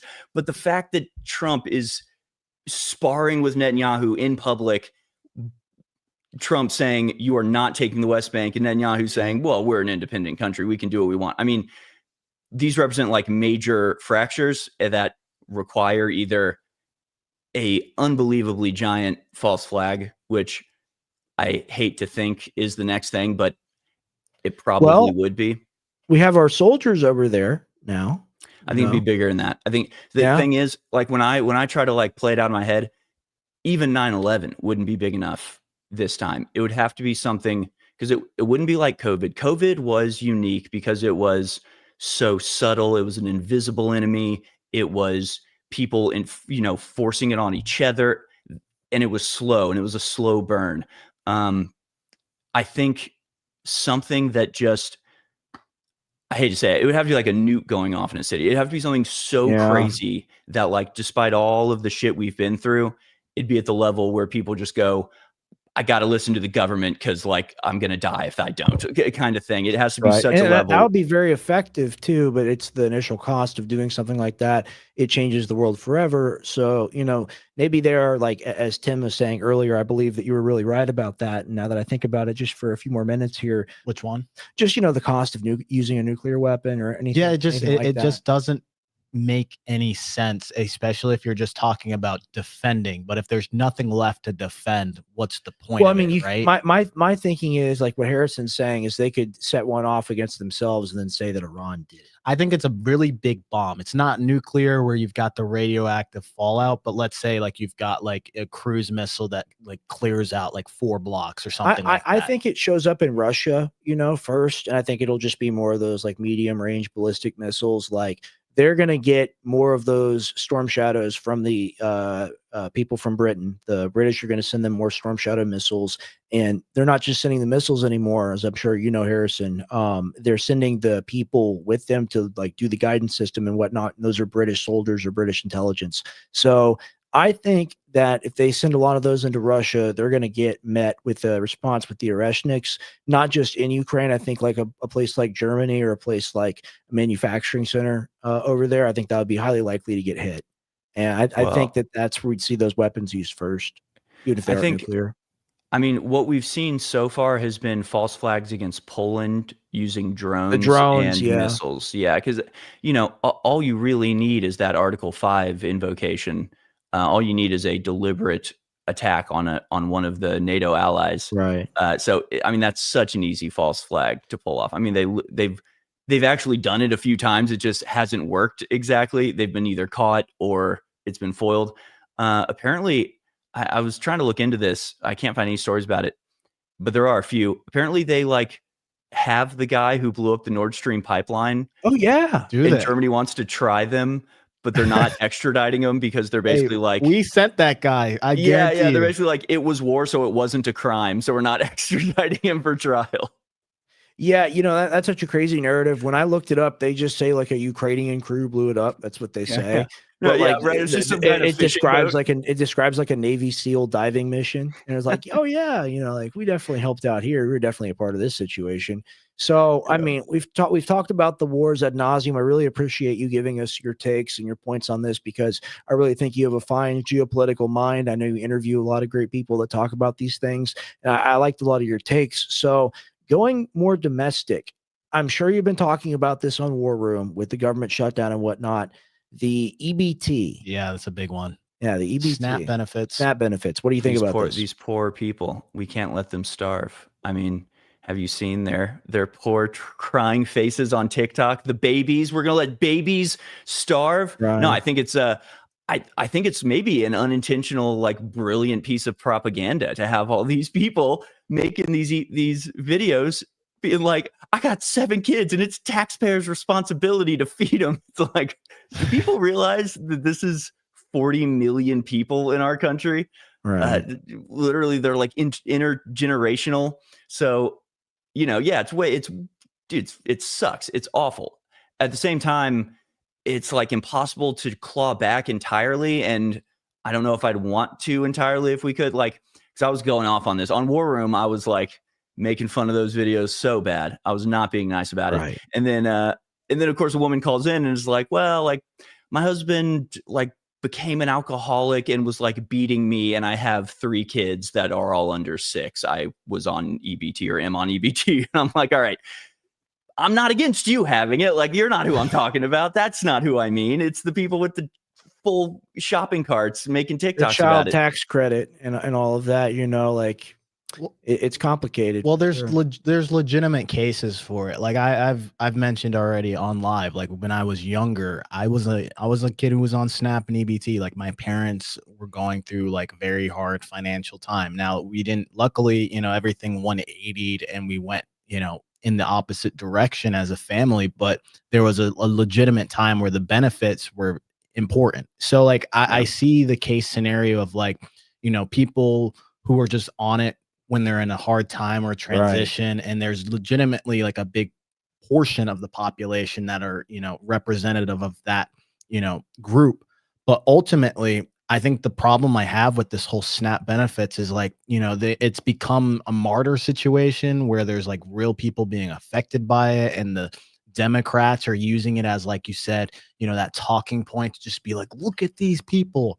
Yeah, this is what the Republicans are going to do. And in reality, none of those people in the White House give a fuck, because none of them are in SNAP benefits, and they all have millions of dollars sitting in insider trading and all these other different things. And they're just in a bubble that has nothing to do with what the reality of situation is like. This makes me think of 2 interesting questions. Number 1, Harrison, how long do you think this continues? And number 2, who gets more blame for it in the popular like voter base / opinion, the Democrats or the Republicans? Who's it worse for in your opinion?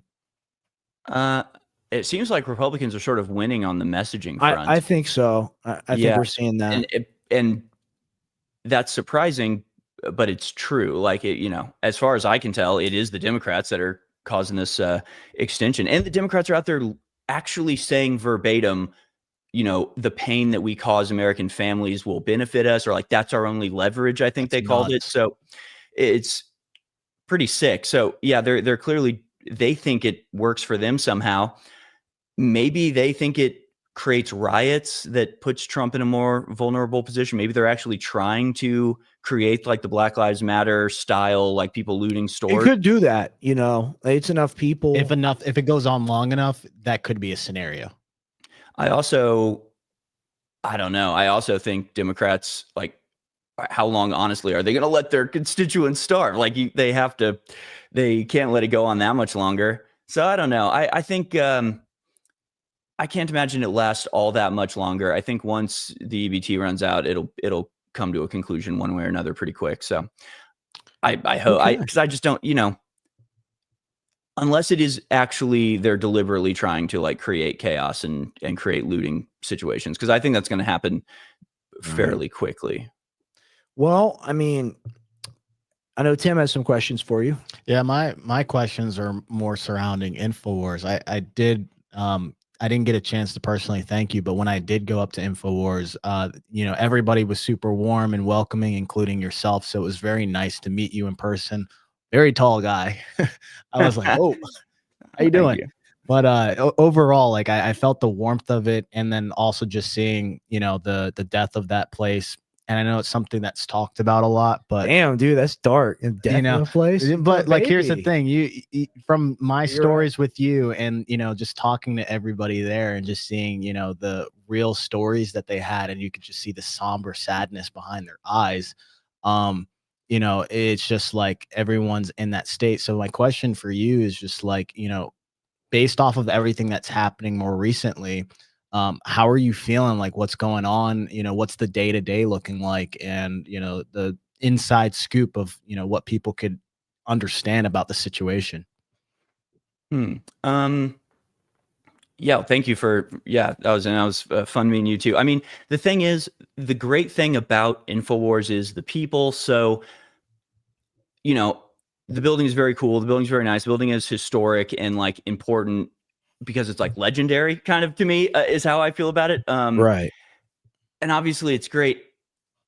I feel I'm just sick of it. I'm just sick of the bankruptcy, the lawsuits. I mean, it's Right. been over 2 years at this point, and it's just like, and it's not anybody's fault except for the people suing us. Like, this is no, you know, I'm glad Alex has fought as long as he has. I think I 100%. completely understand and 100% back his fight the entire time, and would continue to back him long into the future if that was necessary.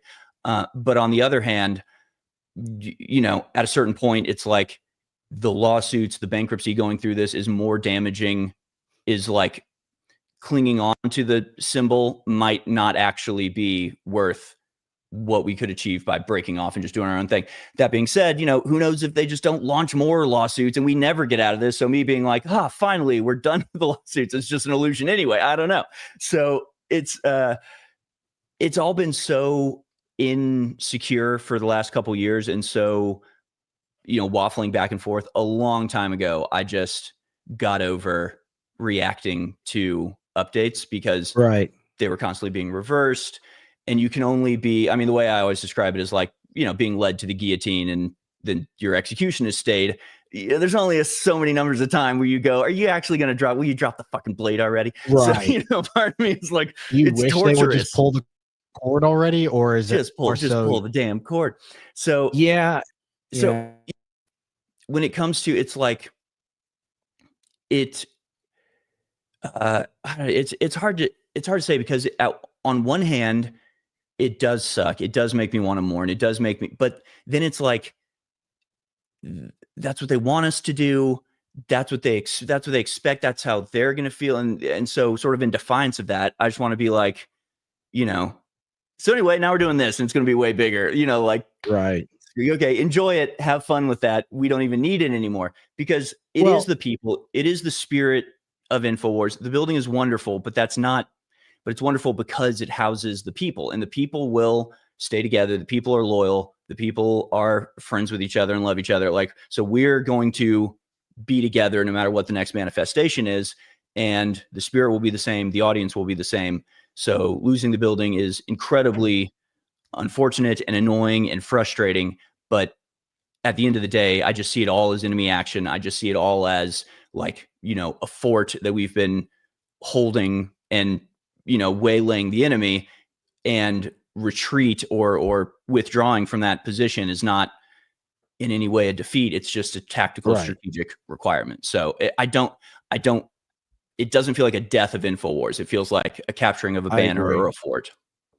I agree. My thinking on all of it is I kind of mourned it and made my peace with it back during the quote unquote, you know, auction that never happened, because that's when I thought it was truly over. And I listened to that call and I was like, oh, it's not over, because the judge struck everything down. Eventually he said, you can't do this. I said, yeah. So and that was the night I took the photo of Alex like hugging Owen, and we were like drinking champagne on the set. Yeah, I mean, that's when I thought it was going to happen, and then it kind of gets pushed into limbo. I mean, there have been large portions of time where this whole thing has been in limbo. So at this point, it doesn't feel like a death. It feels like a transformation. I would not call it a death in any sort of way. I would just say, moving on into the future, it's a remodel, because we're losing this giant chunk of time and energy debt that we were in because we're in all these cases. It doesn't have to be Infowars. It's the same thing. Now it's just going to be Alex Jones Network. So I have a question. I'm very happy about that. I have a question for both of you then on this case. Then it's like, I understand, the want to keep it going. And I know Alex has his justification for why he's continuing to fight, because maybe I'm incorrect about this, but he doesn't want to be seen, just cowing and just belly up in this situation. But like, what's driving? No, he wants to last until what's driving him. But that's what I'm saying. What's driving him, to hold on for so long? I'll explain, because I definitely don't want what I said to be like, it doesn't matter that Infowars as a brand is extremely valuable. The name is valuable. The trademark is valuable. Even though we don't trademark our content, that's actually a threat that the bad guys could do, is like they could issue takedown orders and say, this is copyrighted material from Infowars. We are Infowars if they buy the company. And even though that wouldn't really be valid because it was copyright free, you can't later go back and copyright something. Interestingly enough, the reason that's the case is because there was I think it's the same case or a very similar precedent of Oracle, Larry Ellison's company, tried to sort of retroactively copyright Java. Yes. And they, the court said, no, you can't do that. If it was free when you gave it out, it's free forever. So, but big tech companies, when they get a takedown order, could choose to comply with it, even if they aren't legally compelled to. So that would be a big threat. It is a standard, and that is important. It is a symbol. It is Alex compares it to the golden eagle of the Roman legion. And like, if you know anything about, Roman history, they would literally send armies to recapture standards. Like it wasn't a small deal. It was like the entire country was in shame until they recaptured those, standards. So, and there's something powerful about that. And the name Infowars, the logo Infowars, it is a standard, and that's not diminishing its consequence. It's like, elevating it to its proper. Yeah, it makes it become more legendary ultimately. Yeah. Yeah. Indeed. So I just think it, the brand Infowars, Alex did pour everything into this and built it himself. And taking the name is in a way destroying an aspect of it that it won't be able to regain. The good news is that with Alex serving as the central node, as the sun of the solar system, and sort of the rest of Infowars revolving around him, no matter where he goes, that solar system can maintain and grow, and more people can be brought into it. And it can be, weaponized even further against the enemy. So then from a legal standpoint, because I know they're trying to do the whole auction, what does the defense look like when you try to argue back, and try to say, no, this is ours? Like, I don't really understand the nuances of, Nobody understands. It's all bullshit. It is all gibberish and bullshit. Yeah, it's because the thing is, it's like Infowars got sued and Alex Jones got sued.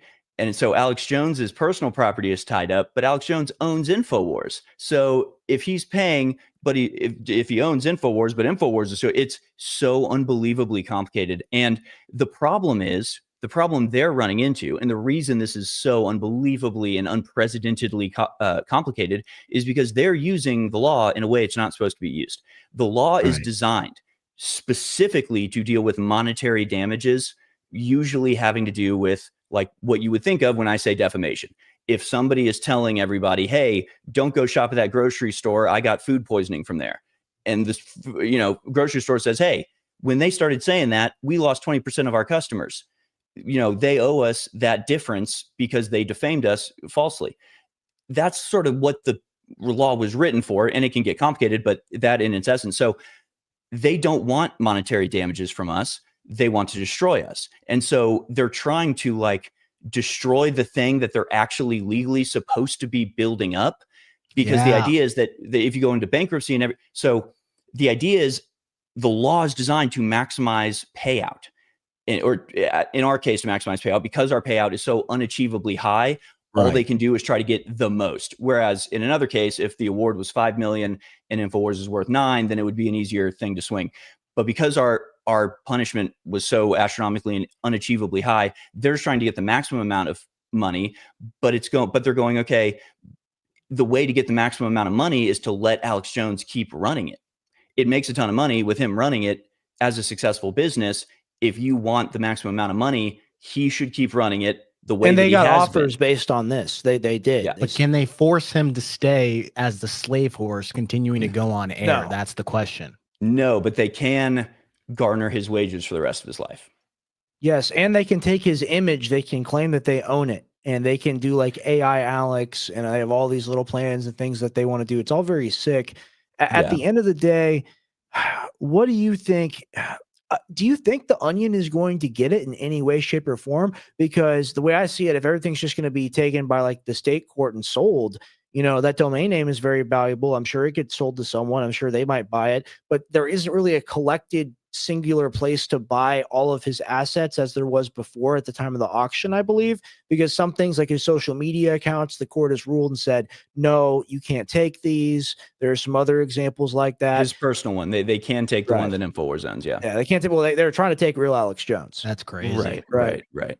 And that's why they're trying to use his image. That's legally dubious too. I mean, it would be a massive injustice if the Onion is allowed to purchase it, but there's been a series of massive injustices that started and then continued through this whole process. So that's not necessarily a reason why it wouldn't happen. So because I mean, to me, if the Onion's backroom deals with the manager of the bankruptcy trial, the auction, was so offensive that the judge had to step in and say the whole thing was null and void, like, shouldn't they not be allowed to participate anymore? If you're caught doing it once, why are they still allowed to like be making offers and so I think, and that article that they wrote about you guys, yes, to spit more on top of it, the guy who owned it, you saw that article, right? I've seen a couple. He's referring to the Onion article written by the CEO, and we've gone over it before. I'll pull it up here. It's like why I wanted to buy. Yeah, I have an analogy for all of this, and it's like, okay, and I don't believe this is as bad as what we did. All right, but just giving the analogy. Let's say you had a couple of drinks, you got in your Hyundai, and you went on the road and you hit someone's car, and maybe they like busted a leg. Let's say that person goes to like the personal injury defense attorney and then they sue you. And let's say you own a mansion for exactly $2.5 million and that person gets exactly $2.5 million or more money and they come to take your property and get it sold off, right? That's what the court would do. Would the person that's trying to get the property be allowed to like deface it and like crap on it and break it and just make it worthless and null and void? And then that's the service of the court, because they're not actually trying to preserve the value of the assets. They never have. It's always been about taking the platform off the air. So how are you allowed to punitively sue someone when you're supposed to get cash restitution? That's how it works in civil court. It's a pseudo criminal court that they've almost put on the thing, right? They've said, not only will this be sold and taken from you, we're going to degrade it until it's not really the same thing anymore. And then that's your punishment. Yeah, that's how I see it. It literally should be illegal. It literally doesn't make any sense, but right. It does appear to be what is happening moving forward. So you just have to remember that, just like Venezuela, I mean, we say these things a lot, but like they're very true. When the magician is like waving a flag in the air, you should be looking at his other hand, right?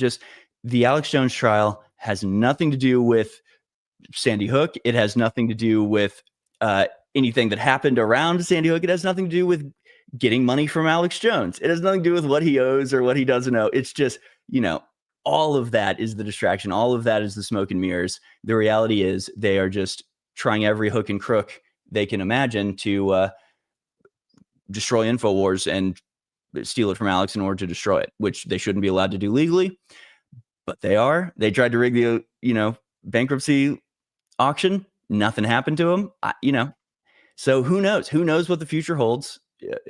The patterns, logic, previous behavior, none of it matters, I guess, when it comes to Alex Jones. They get to do whatever the fuck they want. It's terrible. So is this the I don't know, how do we get back to how it was before? I'll just go to the left. My bad. Nope, the two heads. All right, but now he's kind of zoomed in. but you're zoomed in What- too. So What happened? Hold it's on. kind of good. Yeah, go ahead and try to fix that. No, we appreciate it. Thank you. And this is a new show. And anyone watching right now that's interested in our broadcast and anything we have coming up, please follow Tim on X. Follow Truism Tim on X. He'd love to hear from you. He'd love to interact with you. And follow me. I'd like to do the same. Comment. Let me know. Be sure to follow Area Talks on X. Be sure to follow our X account, where we post clips and full broadcasts, and we'll also interact with you as well on there. Harrison, you are an American G. You are Unk, but in the best possible way. You've been around since I was a wee boy, growing up at Dude, the office. Can I tell I've really stories seen about you that? Yeah, go ahead. Let's do it. No, it's true, man. I just remember, I mean, you must have been, I think you were 15 when I started working there. And I just That remember sounds right. like at 15, we'd go out to get, enchiladas for lunch or something. It would be you and then a bunch of 30-year-olds, and you're like leading the conversation. I was just like, yeah, this dude is Alex's kid. It was impressive to see. Dude, that was such an awesome time. That was such a great time. And Owen and you kind of came up roughly around the same time period, and it was just magical back there. I mean, before the lawsuits and before really even the deplatforming, it was fairy tale land, always exciting things happening, people running around, positive energy, kind of a little bit of positive aggression. And the way that everyone was just on target, we're like, yes, we are alternative media. We are a network. We're here to give people what they want, which is the best possible show at the best possible news. And we didn't have, other cares or worries that we had to prioritize or focus on. And all that money was there really to build the office. And I remember when we had our giant warehousing operation, and I mean, that's why I do business now, is because, one day I want to get back to that same point, because it was really the growth of a honest American company, and it was a media company, and we were giving people news on the same scale during the Trump campaign as some of the major networks. And, that's common now. These major networks, like pretty much a lot of people, all of them get more views than they do, right? Because it's so horrible in the aggregate. But we were one of the first people, or one of the first networks doing that for people. And I remember when we got banned off YouTube, we had like 2.8 million and billions of views, and Crowder had 200K. And now Crowder has like 5 million. So think about where we'd be at. You guys posted 10 plus. Yeah, I posted a thread a couple days ago, and I covered it on War Room, but I clipped out this woman who was an expert witness for the prosecutors, or for the other side, during the Sandy Hook trials. And she's basically an academic whose job is to like study Infowars in order to try to combat it. And she talks about going through like 1,500 studies. And I mean, her quote is like, it's impossible to overestimate or overstate Alex Jones's impact. I think all the way back as early as 2011, Alex had more influence than Glenn Beck and Rush Limbaugh combined. And then, of course, like 2016, he was even bigger. So like when you say we are as big as mainstream media, we were significantly larger than any influence they all had combined. Like that's the crazy thing. So I joined right at the end of that. I joined early, like February 2017. So like right after Trump was inaugurated the first time, because I was kind of like, okay, I got to get involved now. Like, all right, Trump's in office, time to like really, get to work. I didn't think it was possible before it actually happened. So I missed the whole 2016, like when it was really like rocket boosters firing, just it was wild, going balls to the wall, hiring blimps, like fighting the Young Turks. Like I missed all of that, unfortunately. But you're right. There was still this like we'd won. Trump was in office. Everything was silly. The memes were flowing freely. They were starting to try to combat us, but they still had no idea how to do it. So they were coming out with like, of course, the famous song, I'm angry, like that type of stuff. That was supposed to take us down. Like that's when they were trying that type of stuff. And it only made us bigger and was funny to us. And then we do like live 3 to 5, starting in 2018, which was just like us learning how to do a live show by just doing a live show and like taking calls. And dude, it's been very fun. It's been extremely fun. And I'm very excited to see what the next chapter holds. I actually have I'm curious, like when I know you joined Infowars during that time period, but like help me understand what that looked like. Cause I know you used to be a lot more left leaning probably and a little bit more democratic if I'm not mistaken, but You weren't Really? a Trump. He was not I meant to say left leaning. I meant to say you were an anti-Trumper. You just called him out. He wants to duel you now. I thought you were an anti-Trumper. Sorry, Maybe just I hold on one misunderstood second. the Just point. keep talking. I'll get. But I just want to understand, how did you get involved with Infowars in the first place? Like, what was that process like? Because I heard Chase's story, but I'm curious, like, how did you get involved? What was that signing look like? Well, I responded to a Craigslist ad is how I got involved in Infowars. I was never a lefty. I would never say that. I did vote for Obama in 2008 because I was 18 and agreed with a lot of what he said on the campaign trail, and then very quickly learned that that was all bullshit and that he was a fraud and that I had been duped. And so, but I'd always been very anti-Bush's, anti-neocon, anti-overseas war. So I wasn't going to vote for McCain anyway. I also didn't like that he picked Sarah Palin because I thought that was a irresponsible decision and probably the most important decision he makes as president. So I had reasons to vote for Obama, and they were the same reasons I voted for Trump. It's just Trump's the real deal. Obama was lying, but they said a lot of the same things about ending the war, prioritizing Americans. They always say they're going to do it, and they never do. And then, but then, like, all my friends that we were all on the same side, they all just like kept loving Obama. And I was like, yeah, like what? But he was lying about all that stuff. Like, none of that happened. He didn't end the wars. He accelerated them. Like, what the fuck? I think it's just like they like the way a person looks, right? Like Newsom is objectively horrible. California is a flaming dung heap of a place to live, literally always on fire. And like, he looks presidential. He should be our president. He looks presidential. The way he talks. And then you get someone like Patrick Bet-David, and he's just like, yes, I think Gavin Newsom is very impressive. I don't agree with what he says, but I think that he's very impressive. I don't know how to sound like PBD, but yeah, no, it's surface level. Yeah. Like, they do these debates. Didn't they do one between him and someone else, like Ron DeSantis or something really weird? Didn't that happen? Am I hallucinating? That sounds right. Yeah. I remember hearing it. Weird, right? It's so weird how many of these like whack pack meetings end up happening, or like they'll just slam something together, see if it works. It's all just like first order thinking, or like, first order thinking, basically. It's like, well, they want to do good, and that's sort of what matters. And if you point out that them trying to do good actually doesn't do good, you're kind of just being mean when they're trying to help and you're trying to stop them. So, I think it's very, kind of like childish, surface level, appreciation of what's actually happening. And so, I would never say I was liberal, but I was more libertarian. And, but I tell this story all the time.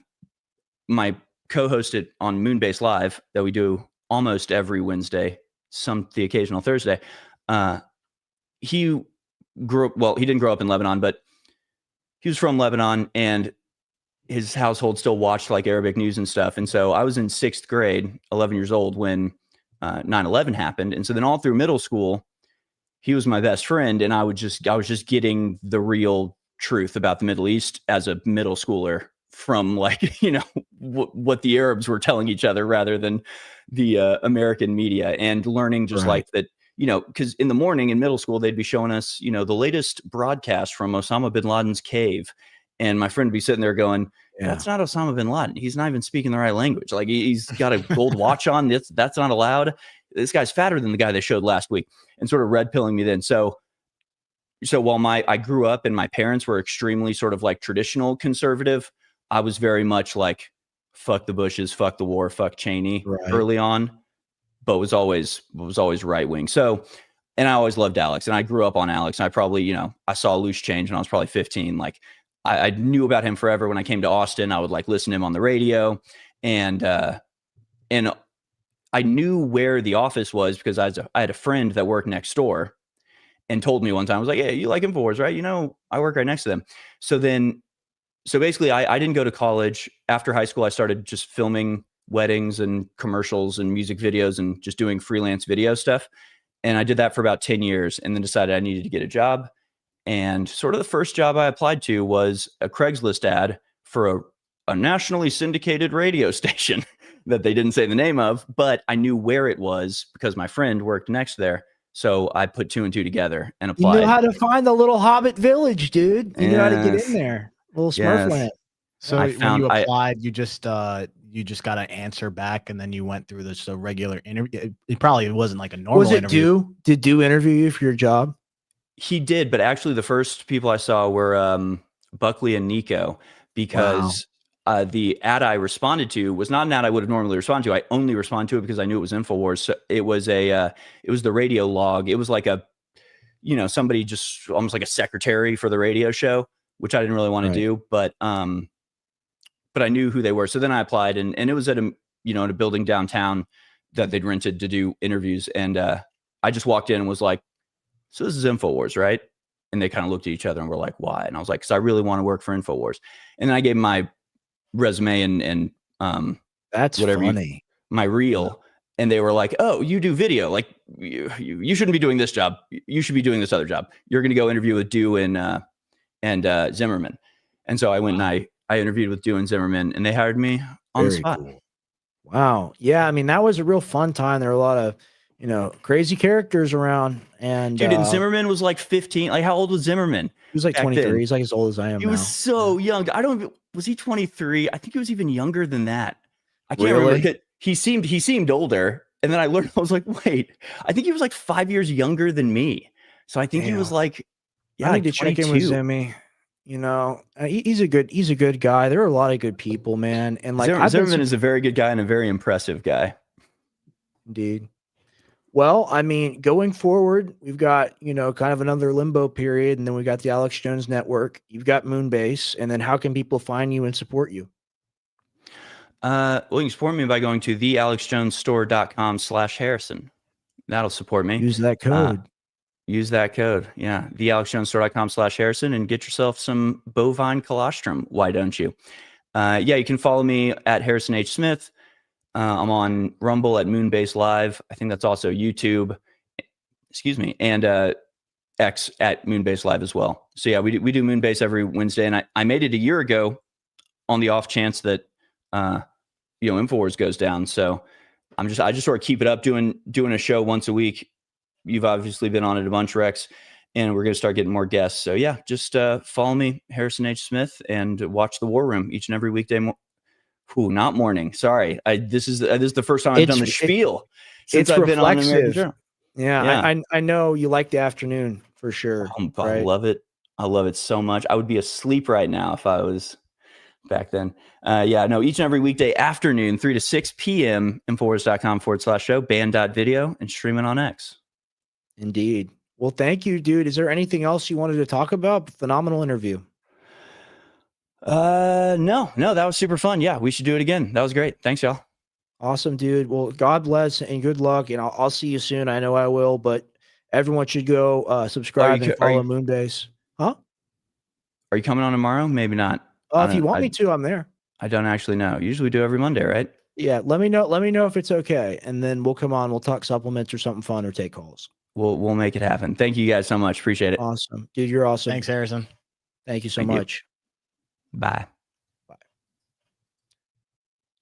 Well, he's a phenomenal guy. He's one of the best people I've met at Infowars, and I've met a lot of great people at Infowars. Everyone, if you don't watch The War Room, you really should. It's a phenomenal broadcast, especially, if you're kind of tired of seeing my dad talk, because all he does is talk like 6 days a week, 3-4 hour shows every single day.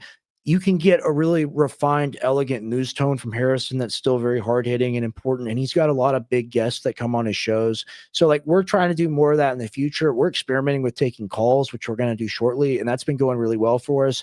But, Harrison's able to, because he's got a great phone book of people, he's able to have these guests on and have these real legitimate conversations with them about global issues, about domestic issues, people in the military, people in the economy. So if you really want a good news source for the afternoon, I highly suggest you check out Harrison. And hey, he does Moonbase on Wednesday. That doesn't compete with us. No, it does not. We are on Tuesdays, Thursdays, and Sundays. And Sundays are our biggest show, guys. So if you keep tuning in, I mean, that's pretty much when we're going to be doing most of our guest shows, call-ins, history segment, which we are going to do next. That one's going to be interesting and fun because we're talking about the executive overreach that has been happening over the last decades. This is going to be very cool. We're going to do this. And then, a couple people in the chat that have been active, kind of raise your hand if you have a subject or if you're interested in talking. This prepared segment is going to be detailed and thorough. But, in like 45 minutes to an hour, we're going to get to taking calls and I'll start setting that up. Yeah. Okay. But I'm going to go use the bathroom. So take it away. Okay. I'm going to throw this up. Yeah. Don't go anywhere, guys. We'll be Yes, back. and really quick, follow Truism Tim on X. Follow Truism Tim on X. You have to do it. You're not a good person if you don't do it. Remember, follow Truism Tim on X. Seriously, do it, because we're working hard on these shows for you guys, and it's hard for us to get big guests if we don't have the following. And I have a little bit of a following. We really have to build up Tim socials so we can make this show better for you every single week. Yeah, it brings He's working legitimacy. really hard on this. I spend hours every single day because I want to Just give him bring a the best follow. Yeah. value to you guys. I do a lot of the video editing and stuff in the background and these deep dives. So like I'll continue doing that stuff, and you guys are easily able to reach me. I'm not very big right now on X, so I'm easily accessible, and I respond to DMs. I see comments. I'm not overwhelmed by anything. So follow me in order to get like even more ability to have like direct communication between Rex. I can throw some stuff at him, communicate with you on, what things you guys want to talk about. And the biggest thing for me is I want this to grow together. So we're going to do a quick cutscene here, but we will be right back. Don't go anywhere.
All right, guys. I love doing these. I love our props. I really do love our props. All right. So this one is going to be about the rise of the presidency and the executive branch. Okay. So here's the thing. We all know we've had these crazy things happening, like the No Kings protest and years, people about the overreach of the branch. And about it is, which side of the aisle it is. The founding father didn't want another king, and whatever Trump, I still, I have my own opinions, but overall I did vote for him. So, Right. Ultimately the founders, they didn't want another king, and they wanted a leader who could act fast, but never rule alone, which is why we had the first government that built the presidency strong enough, but just weak enough in order for them to be stopped. So we're going to look at this first picture here. This is going to be the second article in the Constitution that lays out the executive branch. And I'll do like a quick summary. We're not going to read all of this, but this gives you a breakdown of what the founding fathers had intended for this. Well, let me read it real quick. Yeah. Clause 1, there shall be an executive branch of the government. This power for this branch is held by a president of the United States. His term of office will be 4 years, and so will the term of the vice president. This is how he will be elected.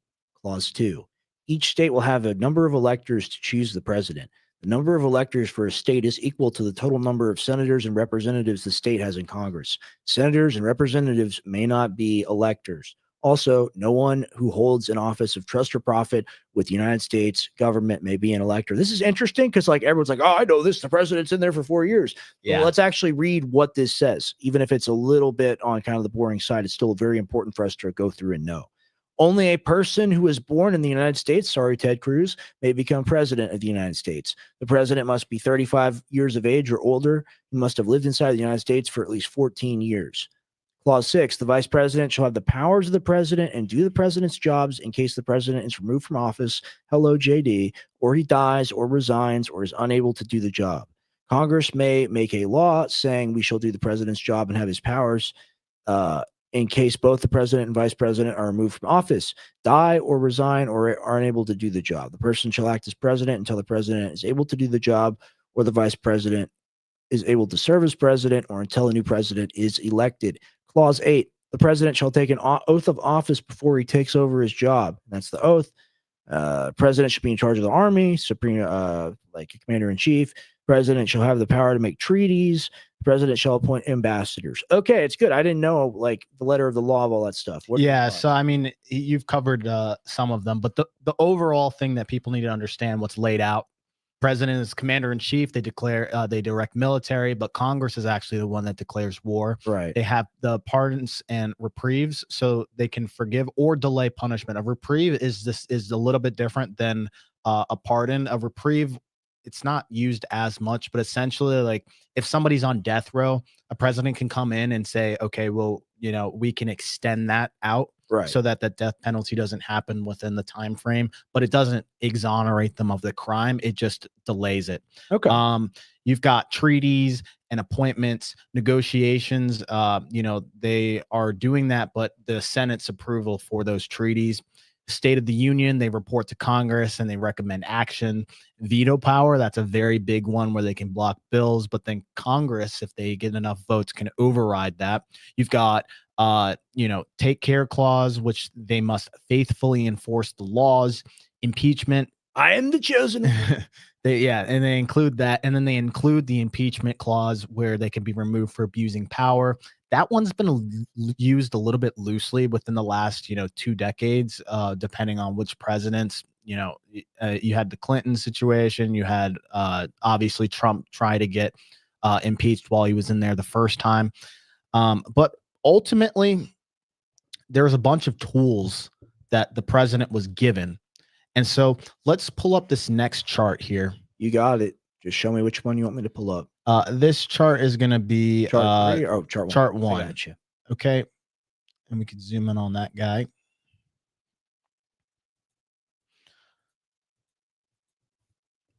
Oh, well, boy, isn't that nice? It seems like the job has changed. It seems like they have a Ukrainian flag. That's how little it is down on the left for before 1939 and then 1940 beyond. I mean, look, we had to do World War II. The president had to have more power. Oh, Vietnam, really bad. Korean War, really bad. President has to have more power. And then on and on and on and on. That's crazy. Yeah, the number is insane. That is going to be the last thing we cover. That's the executive agreement. And you have hit the nail on the head with that one. But on the left side, pay attention to this list because these are the things that the tools that the president is able to use these days.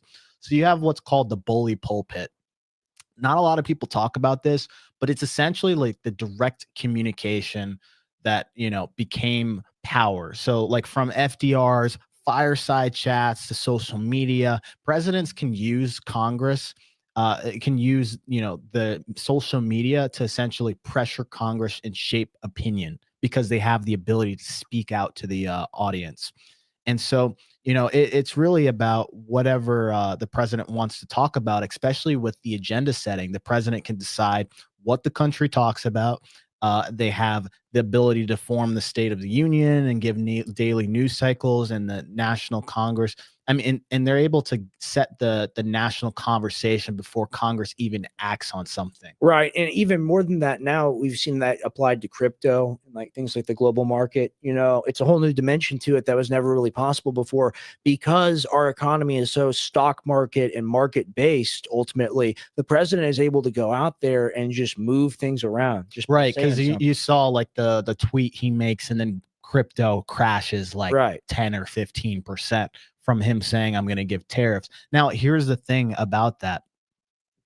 If you look at Congress, you've got a couple famous people like AOCs and the Cruz. Most people don't know who their Congress people are. Right. Yeah. Guys, there's hundreds of congressional people and most people don't know who they are and they don't really have social media presence. So ultimately, people go to get their news on what's going to happen in the government from the executive branch, and it's basically whatever he says or whatever he tweets out on Truth Social, and not just Trump, but all presidents. People pay attention for these things, and that's one of the things that they use for power. So another thing is they're the de facto leader of their party, right? So the president becomes the commander and center for both political parties. So they're really in charge of that fundraising, endorsements, messaging, and the biggest thing is that party loyalty. So even though you have Congress, they still get in line because the president is ultimately the leader of that party. And if you have both the House and the Senate, what can you do? Right. And this is why, like European countries, they have a parliamentary government and they have a bunch of major and minor parties and the seats are all kind of sprinkled around. But here in America, the legislative is supposed to be a check on the executive. But the way it ends up working out, like you're describing, is you have the party leader. And as long as the party has the majority, there is no check or balance. It's just approval. Right. And the thing that people don't realize is the president behind closed doors, he's going, when a vote goes to the floor that he wants passed, he's making calls to other people. Right. He's making calls to this representative. Oh, you're not going to vote for us? Well, you can kiss Jimmy going to college. There's things like that happen behind the scenes that people don't see. And there's the aggression because everyone is scared of, the president has some real power when it comes to making decisions from the cabinet perspective, as well as different agencies. So, the last one is the executive agreements. Now look at that right side of the chart there. You can see that top portion, that orange, is what we were paying attention to. And so essentially what an executive agreement is, they deal with another country and essentially skip Congress. And essentially it acts as almost like it covers defense, trade, environment. It can all be directly signed by the president. And so think of it as like a mini tree. Essentially, it's the same thing, but it's unilaterally done. Exactly. Right. And the thing is, you look at the 13,000 agreements on the right versus the 800 that were passed in 1940. I mean, it's dramatically different. Before it was a little bit more balanced, and now it's just like treaties don't even exist. And that's because presidents see it as like a fast and flexible and a easy way. And what's crazy? These executive agreements are rarely overturned. Right. So, I mean, what's the process of that happening? Another president has to go in there and renege on the deal? Yeah, he can do that. I mean, you think Okay. about what China, the situations with China, agreements that we had with that during Biden, Trump rolls those back. This is the whole problem with government, is that past presidents and past administrations and past legislative bodies, they make these deals that have, decades and decades and decades long ramifications. It's like, well, we were trying to do this, but now we're trying to do this other thing. Right. And then we're trying to do this other thing. And in the meanwhile, every time they've pushed themselves further away from that one thing, and they push themselves further away on another thing. And then you have this discombobulated government, right? Where, I hear about this talked about a lot on the war front. It's like we operate tactically instead of strategically, like we're playing checkers, they're playing chess sort of thing. Yes. It's just like, what is the next move of this like crazed animal that is the United States government? Exactly. What do you want to go to next? The next one will be a different chart. That's we're going to cover the executive orders. Not that one, the other one. Okay, it was labeled chart 2. So yeah, let's cover it. It's fine. You sure? Yeah. All right. So now it doesn't want to come up. Let it be. Okay. All right. I'm gonna figure it out. It's down there. I'm just gonna go back to you. But so here's the thing. The thing that is the biggest of them all is the executive order, right? Executive order is essentially, what most presidents have used in order to set the standard for whatever things that they want. Let's see if we can get the other one up. I got you. That one is the one that kind of shows the first 100 days. And it should be down there. I got it. All right. So as you can see on this chart, guys, this is the executive orders within the first 100 days of office. Now, Trump really set a record with this guy. Okay. When he came in 2025, I think the number was something crazy. I don't remember what the exact number, but I think it was over 100 executive orders. Now, he didn't pass as many as FDR, but he enacted them very, very quickly. And you look at the first time in 2017, he didn't really try to, push the needle too much. I think he was just focused on doing things and figuring things out. But let's watch this clip that shows us how the executive orders, what they are, how they work, because it's nice to understand what they actually are, because we don't really talk about these things, and everyone kind of spews out the word executive order. I'm closing these. And they don't actually really dive into what is that ability and what is it laid out in the Constitution. So let's pull up the clip number 1 there. Oh, our computer is just glitching out today, guys. A little weird. Okay. There we The go. executive order. The framers of the American Constitution made the power of the executive order available to the executive branch. But what exactly is this tool? How does it work? And what is the extent of its power? Well, an executive order isn't a law, but it can carry the weight of one. Passing laws involves a fairly lengthy process. First, a member of Congress proposes a piece of legislation in the form of a bill. After many committees and revisions, if the bill is approved by a majority of votes in Congress, that is, both the House and Senate, the bill is then sent to the president for signature. If the president signs the bill, it then becomes a law. An executive order, on the other hand, is something the president issues without consultation or permission from Congress. They are, however, enforced like laws and are subject to judicial review by the court system to make sure they're within the limits of the Constitution.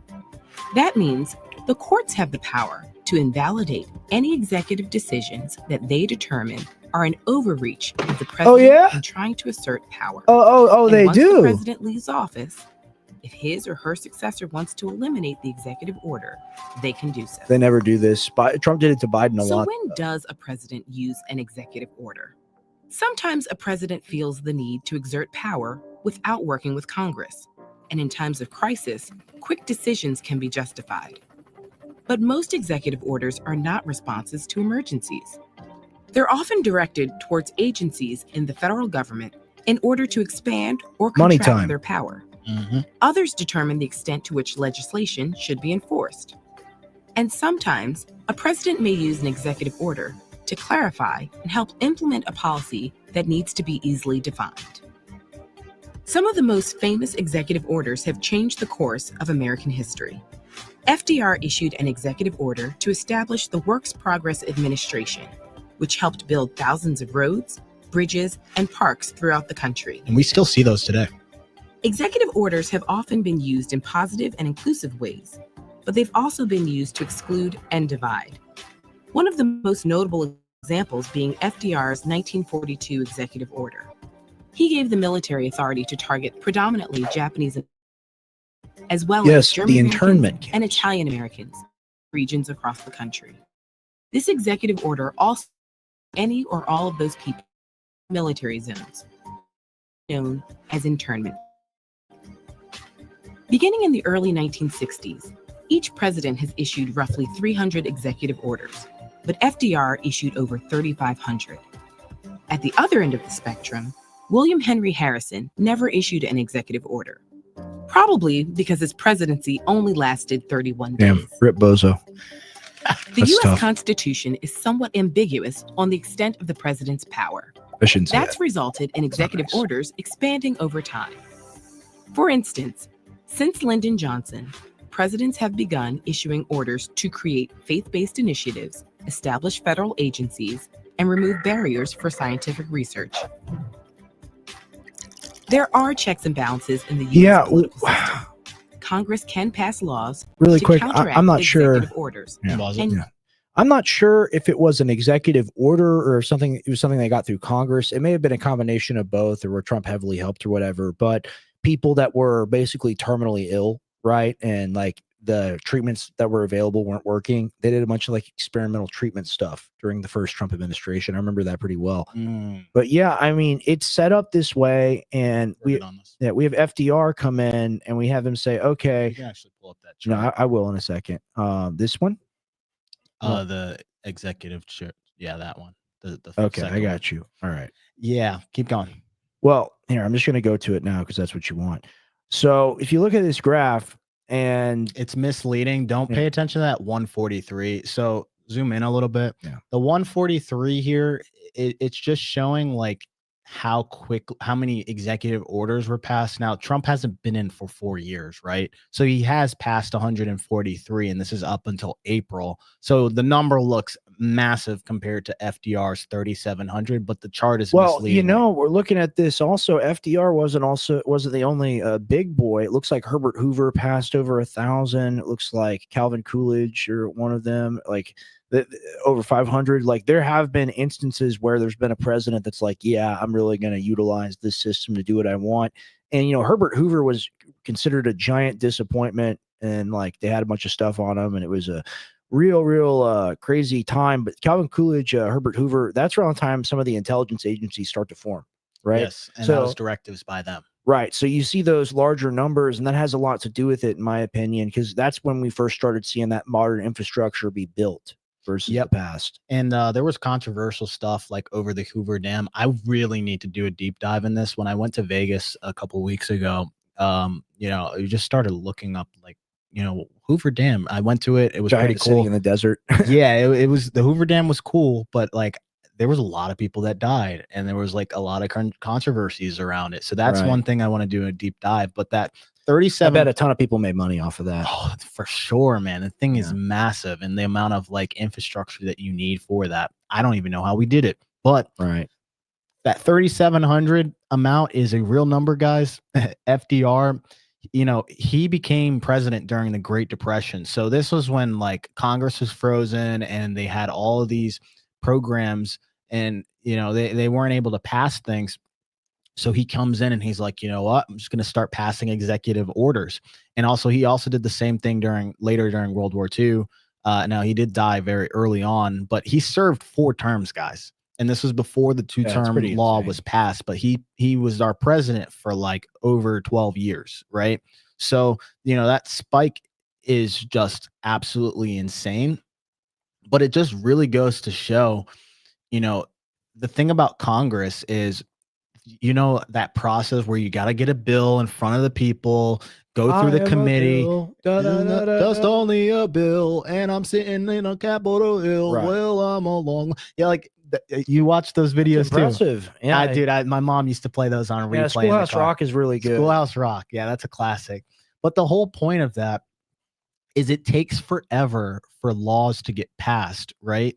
So the reaction time from when you need relief money, like I understand the concept of what they were trying to do with the presidency of like, okay, somebody needs to be able to act quickly, and we need to not take, going through the T's and C's and taking, 6 months to solve an issue that needs to be solved like tomorrow, right? Right. But then it just kind of, they say, oh, there's a check on the executive orders, but you still have to go through the same voting process and have a majority rule against that executive order, which also takes forever.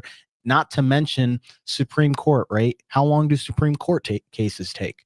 A long time, and it can take even a longer time for them to hear something because it'll go to a lower court first, and then it's got to go through the whole process, and that's how the whole game is played. So even if something is struck down or deemed illegal, it takes months and months to do it, and at the point of the thing being a rapid response to some issue or problem that's been created, the deed's already been done. It's already been done. So they come back retroactively, you're like, this is now illegal, but it's already been done. Right, and so you think about the implications of what happened every time you make a huge executive order. Let's say president throws out 100. How long do you think it's going to take for those 100 to get legally vetted to see what we can overthrow? It's just sheer numbers. You overwhelm the system with whatever you want, and there's going to be some things that are just going to stick, essentially. That's an excellent point, overwhelming the system, and that's what we look at with this executive order per day thing. We've got massive numbers of them before, but, before FDR, Great Depression, a whole lot of governmental agencies being set up, including the intelligence agencies.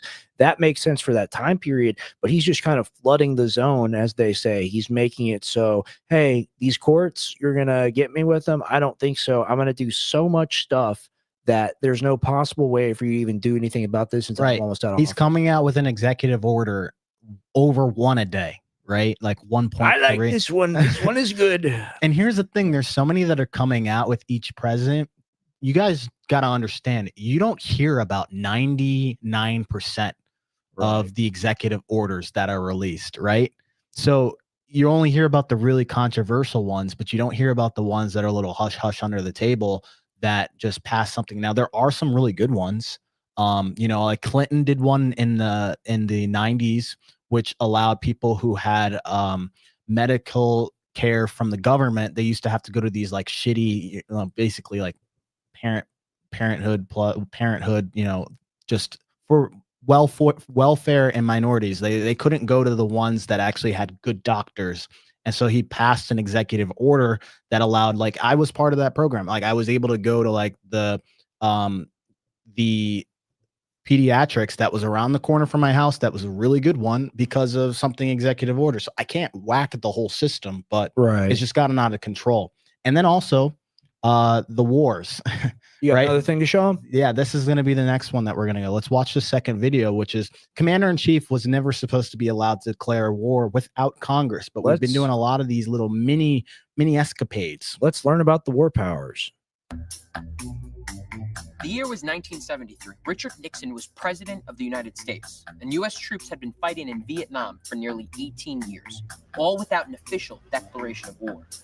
This prompted Congress to pass the War Powers Resolution of 1973, preventing any future president from involving the U.S. in an undeclared war.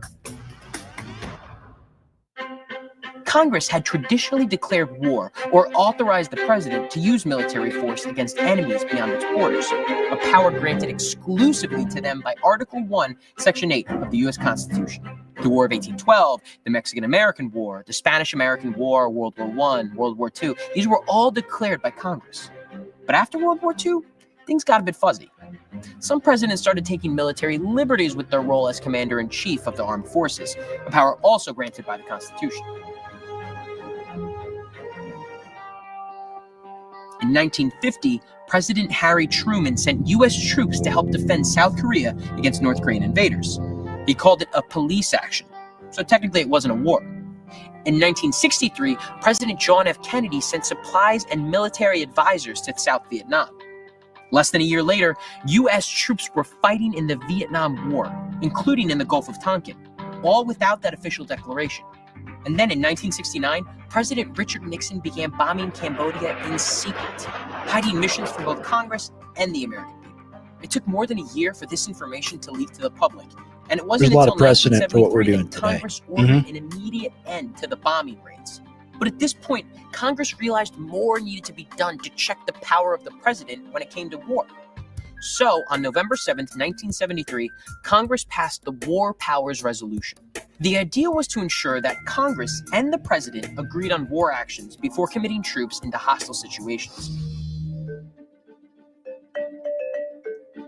There are a few key parts to the War Powers Resolution. First, the president must consult and report to Congress before sending troops overseas, though he or she can initiate sending troops in the case of an attack. Second, if the president initiates a hostile action, it can only last for 60 days plus a 30-day withdrawal period. Then Congress has to vote on whether it can continue, unless Congress can't meet because of an attack on the U.S. mainland. And finally, if forces have been deployed that aren't acting on a declaration of war, the president must remove them at direction of Congress.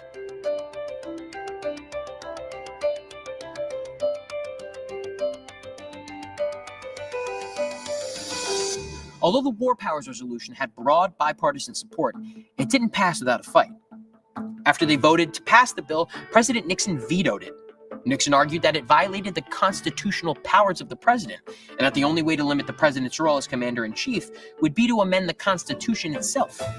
But Congress voted again and overrode the veto. The War Powers Resolution became law. Despite the resolution, presidents and Congress have still been at odds when it comes to military action. In 1981, President Ronald Reagan deployed several U.S. military advisors to El Salvador without reporting to Congress. Some members of Congress filed a federal lawsuit, but the court dismissed the case. In the 90s, President Bill Clinton sent forces to Kosovo, and troops remained there for more than the 60-day limit. Yeah, there's a lot of things that happen that we forget about. From members of Congress, but once more, the federal court refused to intervene. So while the War Powers Resolution has limited the president's ability to send troops overseas, the branches of government still wrestle over their powers, which is exactly what the nation's founders intended. You tell me, you think it's working out?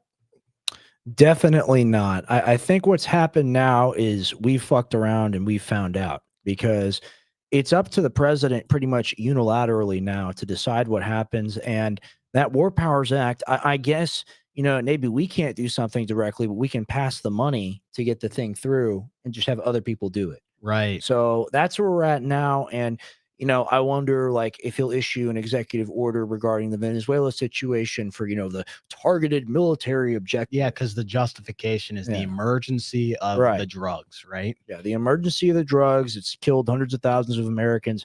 We have to go in, and I have the authority to go in, but it's going to be a limited thing. And then we get into a full war type situation, and then Trump literally just throws his hands up and goes, "I didn't know it was going to happen like this. I didn't know, but it's worse. It was supposed to be just a military." This is what he said. He'll say, "This is worse than we thought." That's what he'll say. He'll be like, "This is worse than we thought. It's a really bad situation. Really, really bad. People are saying it. I'm not the only one saying it." Yeah, and just to answer you, Pat, yes, we are live streaming on Rumble, on YouTube and Rumble. You can find those links on the Gray Area link in the bio. If you click on Rex's, you'll see at Gray Area Talks. Go look in the bio. You'll see those live streaming there, so you can watch off X if you need to. But ultimately, to wrap this section up, the reason why the powers keep growing is, crisis creates permission, right? Ooh, yes. Every national emergency since the Great Depression, you have 9/11, you've got COVID. It gives presidents a reason to act first and then ask questions later. Right. And then the country it's basically forcing the nation, forcing the US, whatever governmental system is in charge. Like, when you get into an armed conflict and there are Americans dying, it's like, well, what are you going to do?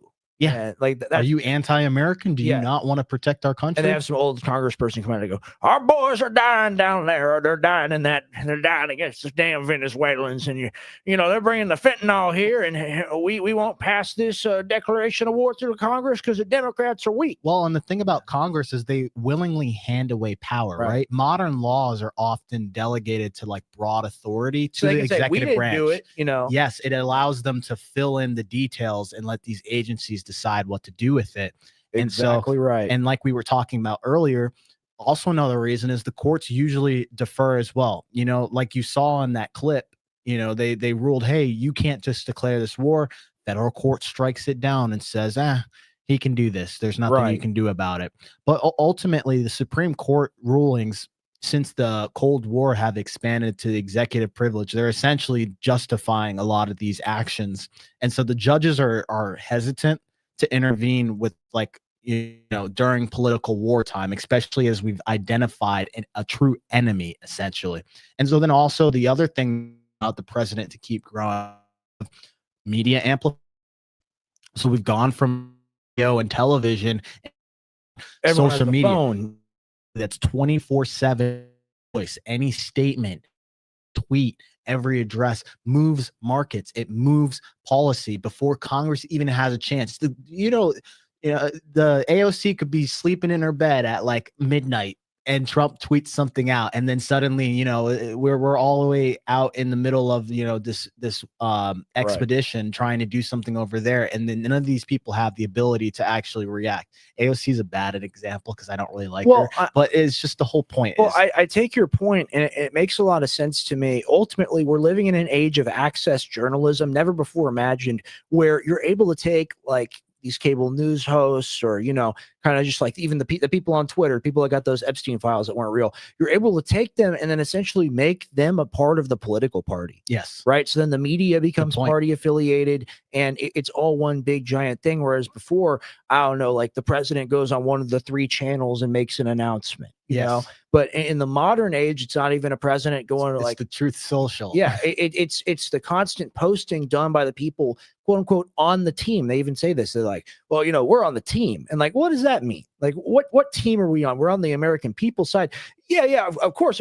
But the Republican Party is very important, son. Right. And then you're like, oh, okay, all right, but like, how are the Republicans any different than the Democrats? They're both spending money and leading us to ruin in various wars. Both sides are warlike, and they go, well, look, there are some things that have to happen because we have special interests. We have these people that helped us out, and we care about them and they care about us. And you wouldn't want to put Americans out of jobs, would you, son? Nah, you wouldn't, son. That's exactly what they say. And then it's just like, oh, well, I guess it's okay to push the narrative because it's for the good of the country. Right. When in fact, ultimately, it's all about the checks and balances on government, and the people that are supposed to cover such news are just, high-fiving and clapping and applauding for the current situation that's going on.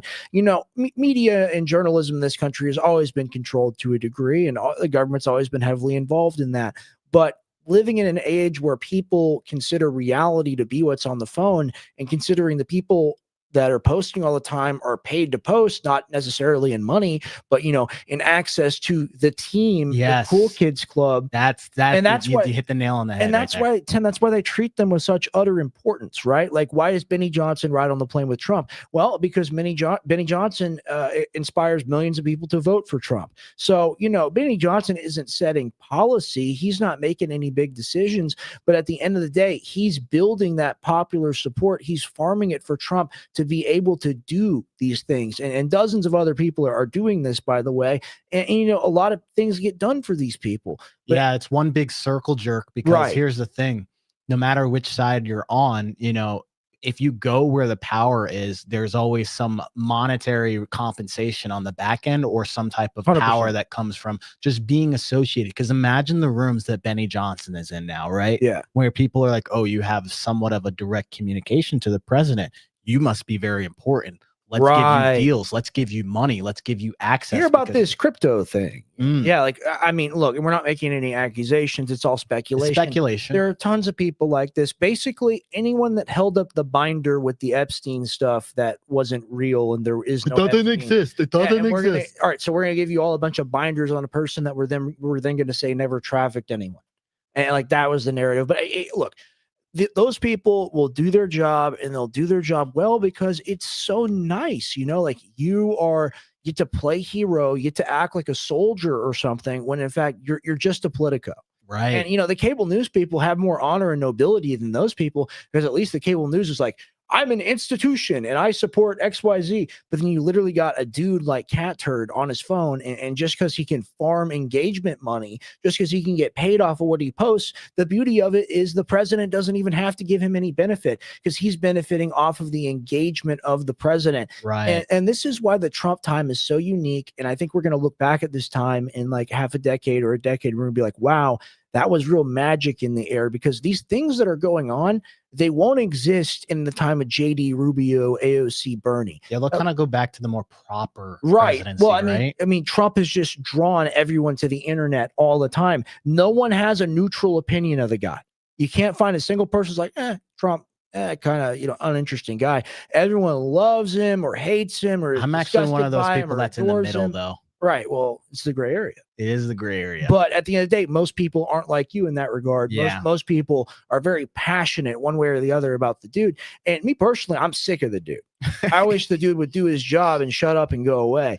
But we're stuck with what we have now. But my point being, someone like Cat Turd that's probably making, this is speculation, maybe like high hundreds of thousands, maybe even millions of dollars off of his association with just being the pro-Trump guy.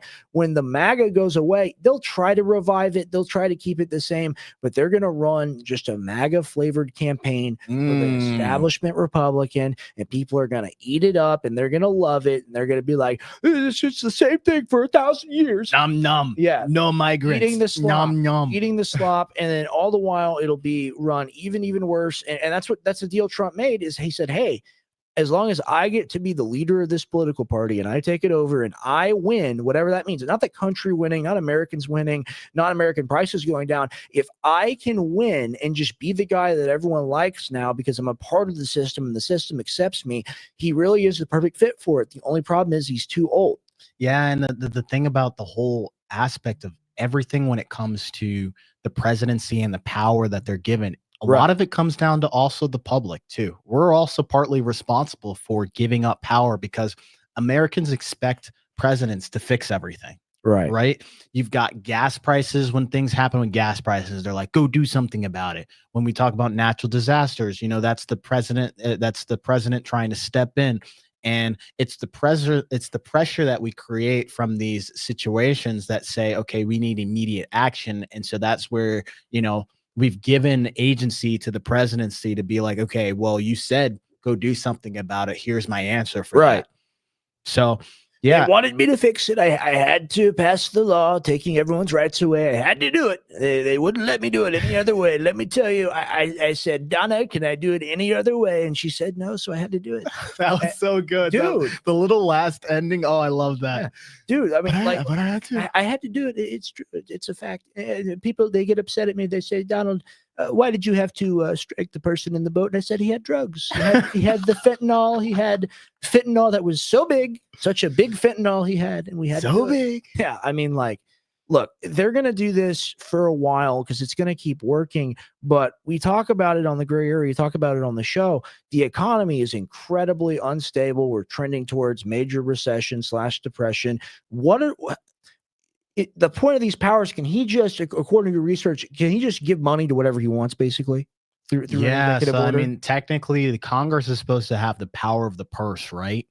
But then if you think it's my purse, I don't know you. But if you think about it, the federal government has a budget, and a lot of these agencies have budgets that are dedicated to them. And normally the president is in charge of a lot of these agencies and in appointing these people. And Congress, of course, approves the people that he puts in front of these agencies. But think about it. Right. An agency that's run by the government, they're given a budget, right? The Congress says, here's this amount of money that goes to this agency. They have a lot of money where, not all of it's line itemed out of what you're supposed to do with that money. So it actually becomes like a little mini private piggy bank for you to use in that agency to go do whatever you need to. That's why we can fund, transgender in what was it, Ecuador or something like that, like drag shows. Yeah. Gender research in Pakistan, millions of dollars. Yeah, it's like, the agency has all this money. So yeah, technically, the president doesn't have the money, but the agencies do. So you control the agencies, you control the money, and that's what it comes down to. Well, I mean, at the end of the day, you get what you pay for. And it seems that used to be the case, like these executive orders, they had a very big effect. But now, I mean, our money is inflated. There's the money printer is under question, at least. 5 trillion printed during COVID. My ass. Is that executive order, or was that the Congress? That was an executive order. That was a that was an emergency declaration. Oh, he had to do it. And it was also a combination. It wasn't just the presidency, it was also the Federal Reserve. But of course, Biden influences the Federal Reserve to go do something about it. And that's that bully pulpit where you have the ability to speak to the masses and you say, we can't have this crash happen. Make something happen because I appointed you. Right. And we got to get things done. That's why you elected us. That's also what they say. It's like, we're just trying to get things done for Americans. That's why I respect Powell sometimes when he was pushing back on dropping the interest rates, because luckily the Federal Reserve is technically separated. It's private. And it's this private. is so crazy. The old thing is like the Federal Reserve, man. It's said federal, but they're not in bed. That's why Trump was like, we need to fire this man. We need to figure out a way to get rid of him because he's not dropping the interest rates. But Powell knew exactly what was going to happen if he just drops them too fast. Inflation goes back up and then we're right back in the same problem. But, this wraps this section up. I think we're coming up on the call-ins. Do we have some people that are ready to rock and roll? Go ahead and type that stuff in. I'm going to check the DMs really quick. Very professional show. Incredibly professional. We will be right back, guys. Don't leave. Stay in here. We're just gonna. We'll stay on. We'll stay on. Yeah, we'll stay on. People don't like it when I stay on, but I say I want to stay at the mic. I want to talk at the mic. I want to talk to the people. It's who I am. It's who they are. Dude, I did Trump for like a school, like middle school event where I was like trying to like we were doing like significant people in history. Yeah. I did the spray tan. I did the hair. You went all out. I did go all out. Yeah. Once we see the number, I'm going to type it into the group. It's actually, if you scroll up in the group, you'll see the number there too. Okay. It's the same number. Same number. And then we'll also open it up for other people too, guys. So Yeah, we're gonna give the number out after we talk to a few people. I think we got New Groper in High Council. Nice. So New Groper was really phenomenal. He hard carried us on Thursday because we were so gassed. Yeah, we were and tired. really exhausted. I cancel. You did a good job too. Don't worry. I mean, the thing is, like, I had driven back from Dallas and I had to go somewhere else to drop off a check, and then I had to go pick up my dog. So yeah, you were doing a lot of driving. Yeah, and then I heard Rob Du was like, "Yo, like, you should come to the office. Jay Dyer is here," and I was like, "Oh." So I went from Dallas, from Denton, and I came down to the office. You were connected. And I got there, and I was like, I am gassed. I don't know what to do. I had my dog just like yanking on me, and Rupert's really fat. He needs to lose a lot of weight. Chonky boy. He's big, so it's like a 120-pound dog, and he's just like pulling me around the office. I'm like, you know what? I'm just gonna go home. And we ended up filming, and it was a good live. But New Groper, phenomenal caller. Hopefully, we can get him back on the line. I'm really looking forward to talking to him again about what he's been thinking about. You know, it was an interesting interesting spaces that I got in this morning.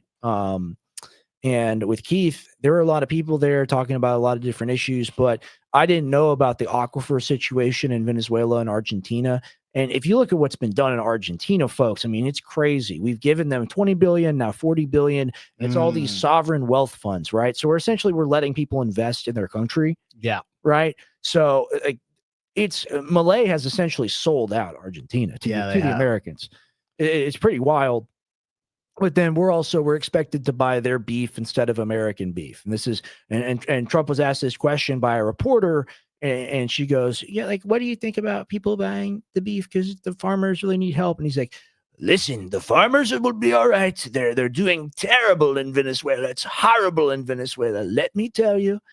We're going to help them out. I like Malay. He likes me. He's a good guy. And it's literally like, if you like Trump, and like means like willing to blow, if you're willing to do that for him, he will just he's like, all right, I'm going to move in. And he doesn't care about the optics as long as the thing is possible. The Argentina situation, we should do a show on that eventually. You know, it doesn't have to be like this month, anything, or even next month, but I'm definitely going to add that to the list of topics because they've had crazy inflation. They've had riots. They actually used to be one of the most prosperous countries in the entire world because they had a lot of natural resources. And then they let a lot of these presidents come in, run up inflation, ruin. And they actually used to be like the Dubai of South America, essentially. So we got New Groper in here. Let's connect him real quick. Phenomenal. Do we have New Groper? Oh, come on, brother. There we go. All right. Can you hear us? Yes. Welcome back to the show, New Groper. People comment in the chat. Can you hear everything okay? Is it everything going good with the phone and everything good on our end? I think it's going good. It worked last time. Thank you so much for coming back on the show, New Groper. You're incredible, and we're always happy to have you on. What's been on your mind?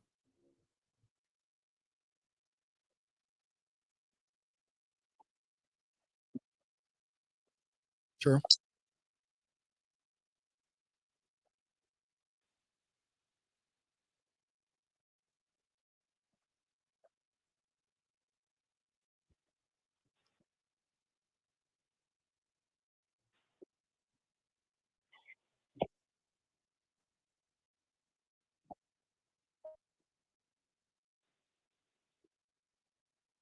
Hold on. Give me one.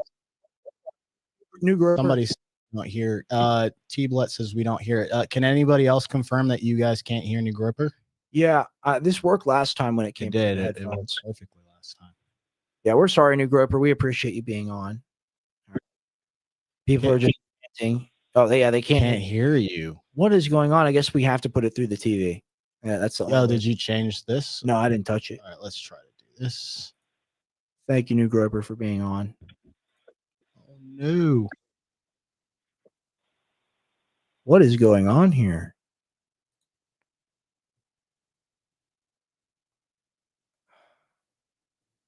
We apologize, guys. I don't know why we can't hear him. Give me 1 second. Yeah, we can hear him clearly, hear Agent him Phil and perfectly. T-Blet. I don't think it's an issue on his end. I think it's an issue on our end. It's definitely an issue on our end. We appreciate everyone for being here with us tonight. And just give us 1 second because you're definitely going to want to hear from New Groper. He's got some great takes and some great opinions on things. Okay, let me see if I can. It sounds like it's on his end. That's what they're saying. Sounds like it's on his end. Yeah, No, like they might be able to hear him a little bit, but I can hear him perfect. I mean, we can hear you good, man. I'm not sure if they're trolling us or not. It could be they're trolling us. So, Okay, what we'll do is restart the. yeah, do you want to call back real quick? Yeah, we're gonna restart this. Okay. All right, appreciate it, man. All right. All right, we're working this out, guys. I mean, look, This is all new. this is a new show. This is a great show, and call-ins and guest appearances are going to be huge on the gray area. And look, you're listening right now. We're going to have a few callers. We're going to give out the numbers so that you can call in, and you're getting on the ground floor level. We really appreciate it when you subscribe or follow any of us on X or all of us on X. And if you subscribe to our YouTube and Rumble channel, Gray Area Talks. And I'm just going to say it again. I said it before. You need to follow Truism Tim on X. Follow my co-host here. He's a great guy. And we need the ability to make these guest connections and get these phenomenal geopolitical and economic guests on the show. We really appreciate when you guys support the show. We really appreciate when you follow him as well. So please just do that. And it's not terribly hard. If you enjoy the show, if you're here for the show, you're here for us, and you probably follow me, so you should follow him as well. We're going to do a lot of cool stuff. You can access him. You can talk to him. You can access me. You can talk to him with clips, information, videos, whatever you want to do, whatever your favorite way to support the broadcast is, you have the ability to do that. And I would really recommend following Truism Tim on X. I mean, look, it's going to be an easy thing to do. It's going to be a rewarding thing to do because we're growing the show together and we both need your support. So thank you very much and follow Truism Tim on X. Now, let's see. Now, I'm off and on with the audio. Oh my gosh. Can you guys hear us now? What is happening? All right, new groupers, start talking, see if anybody can hear. Can hear you perfectly. Can anybody hear us and him? This is crazy. Yes. What we'll do is we'll turn up the volume of this maybe. All right, so keep talking, new groupers, see if people can hear. It says intermediate. Dude, we can hear you great. I'm not sure if people like High Council wouldn't lie to us. So I know. I'm going to exit out of all these other dabs and see if it's just a signal. Okay, keep talking.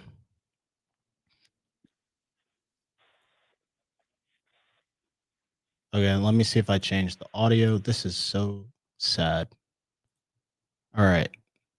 Can you still hear us, new groper? Okay. Okay, can y'all hear that? Okay, can y'all hear New Groiper? Can y'all hear him now? Because we got him on the TV. Keep talking, new groper. See if they can hear. Dude, we had it good. You were coming through our earpieces. They say they Okay, can't. so come on. Let's see if we can try a different person calling in. Okay, we really apologize, New Groiper. This is unfortunate. It went so good last time. It was so very tough. Settings. High Council, do you think you can call in? You've got that phone number. Yeah, if you can call in High Council, and if we can trial another one. Here, let's return New Groper to queue for a little bit, and then we'll come back. This is so sad. This is perfect. This was perfect. It's okay. Yeah, High Council, if you can just queue up and just try to call in that phone number that we gave you. Yeah, we'd appreciate that. All right, now, so I'm gonna add him. Okay, High Council. Hello. Can y'all hear us now?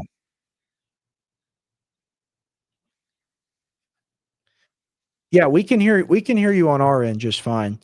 It's about. Can you guys hear him? Come on, guys. Give us some feedback here. If you're watching the stream, give us some feedback. Yes or no? Can you hear him? Keep talking, High Council. Oh, come on, man. This is so sad.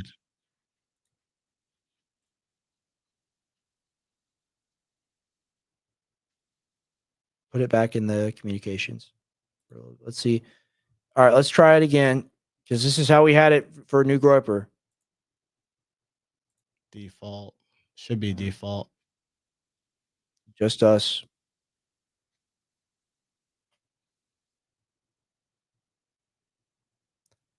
Yeah, he can hear him in the call, but he can't hear him. Switch it back to DLZ one too for us, so it's in our headphone again. Because that's how it was with New Groper the first time. It was, yeah. We apologize, guys. Yeah, this is very unprofessional. This is why it's easy like to do these things when you have a crew, but it's not easy to do it. And It really isn't. yeah, it's pretty tough. It's not gonna work if you All right, do a guys, Patriot. just let us know if you hear him, and then we can probably do call-ins. But we need feedback from you guys. This was what it was. Hey, don't worry, guys. This is a great show. You guys have put in a lot of work. So We appreciate it, man. Yeah, we put up. It's Yeah, just you guys are frustrating cool. when stuff works and then it breaks for no reason at all. Absolutely. you know, the other New option World Order, to do maybe. is Maybe it's an literally EMF weapon. Who knows? The only other option to do is this guy. We can't do that. You do it on the speaker. EMP weapon. Oh, Okay. Oh, All right, we fixed it. All right, It's retarded. dude. Yeah, I don't know yeah, what it well, is. I don't know. It's the way the fucking computer works. It goes, we switch it off and then we switch it on again and then it works. All That's right. literally every time. High Council, we appreciate you. Bro. We'll still have you in here. We No, need- yeah. I'm glad I could help. Yeah, All right. no, and stay on. We are going to talk to New Groper first, but we're going to come back to you. Thank you so much. No. Oh my gosh, that's just so stressful for no reason. New Groiper, are you there? Yeah, hey boys. Yes. All right, guys, can you hear New Groiper? Can you hear him now? You know what's crazy? I switched it back to the same exact settings as we just had prior to it when they couldn't hear. Keep talking to Groiper. The glitches happen. Indeed. Streaming software. Yeah, is we got always you. buggy. Oh my! We got New Groiper. Heavens, All man. right, what's on your mind, New Groiper? You were talking about EBT. You were talking about the current debacle. Go into it, man. Yeah. So talking about like the economic impact of the EBT, you know, the whole we're turning it off, which by the way I'm a proponent of for the most part, but started to do a little bit of deep dive, and with the help of ChatGPT came with some interesting stuff. The first thing is that Walmart receives 80 cents on the dollar, as in out of every dollar spent, 80 cents of it is spent at Walmart in EBT. Wow. So did some quick math. Walmart is on track to lose. Hold on, let me pull it back up. Around, let's see here. Hold on, let me pull it up. Yeah, Around 20. Let's see. So let me get my calculator out. It's around 20 billion a year, I believe. So whatever 2020. So almost $2 billion. Walmart is on track to lose. Now, my thought is this. You know, doing some more research. EBT takes up around anywhere from 3 to 10% of their revenue. So I'm curious as to what you guys think about what kind of economic impact we can see from the EBT system being cut off. You know, the cards being canceled for this month, and maybe and for who knows how long. Yeah, well, I mean, I guess the situation you're talking about here is that Walmart's really in trouble. They've got a real issue. Yeah. So the thing with Walmart is become either it's top 3 now as far as grocers are concerned, because they did an overhaul where it became less about just you getting your daily items from and become like a hub for grocery shopping, and they get things in such volume that they can have cheaper prices. So everyone's in a budget crunch. They shop at Walmart. So I think on the economic standpoint, it depends on how much people have in their EBT balance, right? So EBT works just like a checking account, essentially. It's not just, it gets refilled every month, but if you don't spend it, it still stays in that account. So it really depends on person to person. And now keep in mind, it doesn't mean that the people don't have any money whatsoever. Yes, there's a lower threshold at which you have to qualify for it, but ultimately the amount of money you're still there, these people are just gonna have to come out of pocket, and put it on credit cards and things because people have to eat. I think the thing is it goes more on the burden of the person because there's no choice but to eat. Right. So they're still probably going to spend the money, just money they can't afford. That's how I see it. Right. Right. Yeah, which kind of leads me into the next point. The whole reason why I'm bringing this up is we have the potential for this to be a very dangerous circumstance come November 1st. We've had, like you talked about earlier, we've had those riots, we've had, all of these things, but what's the one thing that kept, throughout history has kept empires running? The people being fed. Yeah, the food. And now that now we have lower income people who are not going to have access to it, which granted it has been abused and needs to be reformed and all of that. But I think we're looking at a particularly dangerous situation. And if you want to put your tinfoil hat on with me for a second, I think this is an intentional play. Or it could be, at least. Because so when the people start rioting and stuff over the food and stuff, I need more power. What does Trump give? Yeah, right. Right. It's like there are two things that are for certain within our government. You will pay taxes, and any right you give away, you will not get back. Right. It could be a strategic play. Yeah, I tend to agree with you. I think it's just we're going to have kind of foreign wars begin or foreign conflicts at a minimum, and then we're going to have the domestic stuff to kind of keep people focused on the domestic situation. And, they could next week or in a couple of days, they could just say, we surrender, we kowtow, the Democrats, we're just going to pass whatever spending package or continuation or continuing resolution is what it's called. We're going to pass whatever continuing resolution needs to be passed to fund the big, beautiful bill. We're going to drop our concerns because we don't want this crisis to be on our heads. But when have they ever behaved in that way? I'm not even saying it's good or bad, the whole situation. I'm just saying, when have they ever behaved that way? I don't think so. I think that they're going to play chicken with Trump because ultimately everyone hates both parties anyway. I think this is the real secret in America. I think everyone hates the Democrats and the Republicans. Yep. It's like having a sports team that always loses that you have to be a fan of. And at the end of the day, no one wants to be, the reason why people and children go starving. Right. Ultimately it doesn't matter, Doesn't how look much good on anybody. Exactly. You have like real case scenario where like you could possibly injure and permanently damage some people from like malnutrition and things like that could come from not having their benefits. But ultimately I don't think it's a play.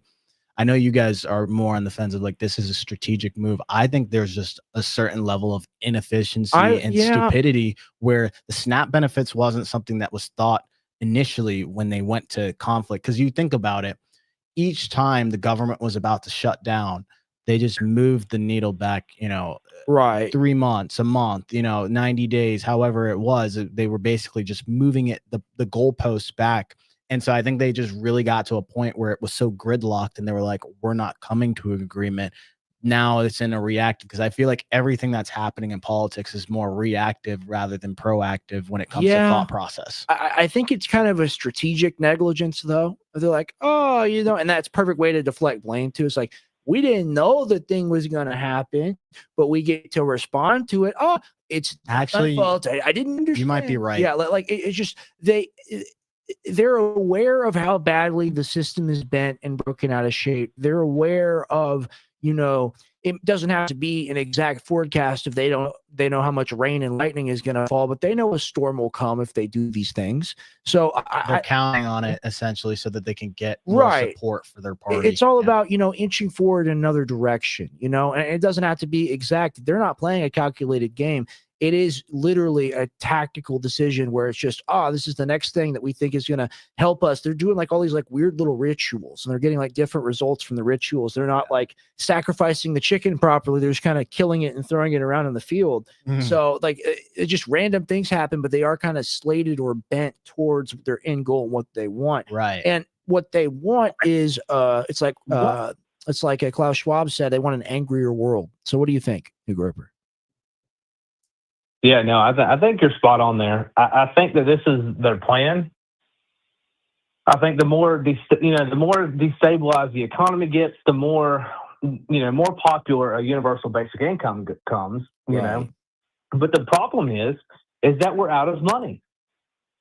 We No, we are just we print- are we just out of print some money. more. We're We not have out no of more money. to give for anybody. You are evil. You are not a good person, and we are going to deport you from the country because we have more money than anyone because we can just make whatever we want, and that will never that is change. true. It's monopoly. Yeah, monopoly money. and no other country can do this. Monopoly at the end. Yeah, no other country can do No. this. Every other country, they have to actually look at their debt to GDP ratio and be like, yeah, we have to consider this. We have to take it into account. Well, let me elaborate. Yes, that is true. And any country can technically print money, but no one else is the reserve currency. Yeah, our which money, the money that justifies we print is backed. by something, essentially. Because these other countries are printing money like crazy. You go to Zimbabwe and it's like fucking 5 billion Zimbabwe dollars for a burrito. Like, I'm exaggerating, but at the end of the day, we have people buying our assets that justify us being able to print more money because we know people are going to keep using our money. So Right, the Argentinian peso is like ridiculous. I haven't looked at numbers, but it is literally Worthless millions now. of dollars for things. What else is on your mind, Groiper? Well, my main concern is with the government constantly pursuing more power. Like the segment you did earlier on the executive branch expanding. Right. And it seems like things are kind of spiraling out of control. We're to the point now to where, one of the closest recent historical nations to go through what we're going through, Weimar, the Weimar Republic in Germany. Exactly. Yep. And playing off my call last time, it's the situation is becoming prime to give birth to a new authoritarian regime. Because when the people cry out for help, somebody will help them, but there will be a string attached. Right. And it'll be at the cost of their freedom. True. Yep. That's the way it always works.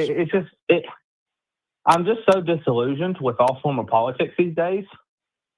They're virtue signaling about this and that and everything in between, but none of them are actually accomplishing anything. Right. Like when you look at Trump's stuff that he's been doing, I mean, he can bomb Iran. We can bomb people, but I don't know about you guys, but for where I live, things aren't really cheaper like they were promised to me. Right. Nothing, like none of the campaign promises have been fulfilled, and we've been betrayed. And then you have Trump going out there, and he's campaigning for Randy Fine and Lindsey Graham. That's right. Which are two people who actively tried to undermine him getting elected and also had a big issue with the whole 2020 election stuff. It's clear that Trump has not cleaned out the swamp. He has become the swamp. And that's the main problem that I have with him. And like I said, I have the fell for it again award. I keep getting it every day because I voted for him twice. But at the end of the day, I mean, we need something different. If this nation's going to last, we have to have something different. It can't be Vance or, so who else? Right. Well, in closing, are there any political figures that you see as legitimate, like Marjorie Taylor Greene, perhaps, maybe a Massey, or like, do you think it is at a certain level of where like there's no one we're going to be able to get behind to fix this? I think the solution, which is what Alex talks about all the time, is that this has got to be a grassroots problem or solution. Like I tend to be an anti-federalist myself, based off the dive from the last deep dive you guys had on it. That's where I land. You tuned in because did that help it seems you like get clarity? What was that? Did that help you get clarity when we dove into the founding fathers? Because that's the episode you're talking about. Yeah. It kind of just outlined what I'd already believed. And, at this point, it's just kind of like as power amasses in Washington, D.C., or if they move the capital somewhere else or wherever they go, as power amasses, so does corruption. And so I think we have to take back the states' rights. I think it starts there. States have to assert their sovereignty.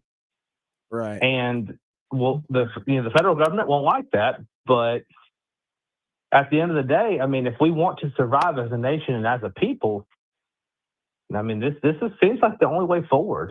Yeah, because I mean, your best politician is going to be Massey, maybe, but at the end of the day, he is a politician.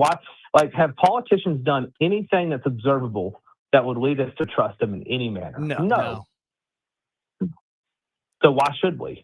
Right. And that's kind of where I stand on, that's where I stand on the politics of it, I guess. I agree with you. I mean, there's no one you can vote for that's against this. And it's crazy. We thought Trump was going to be the non-politician. So now I'm scared. I'm like, okay, maybe we need another one of those. But then I'm like, well, I don't know who we pick. That's, as long as we don't get another one of those that just end up they're in there long enough and they get back into the same exact, gravy train of politics. You don't mean to be the politician, but then you end up becoming the politician just by being in the system. So, yeah, I don't know. Well, it looks like High Council. Yeah, go ahead. No, you're fine. Go ahead. No, I was saying, the best politician that I've seen, if you remember him, Vermin Supreme, the guy with the rubber boot on his head. Yeah. Because at the end of the day, at least he's honest about not taking it serious.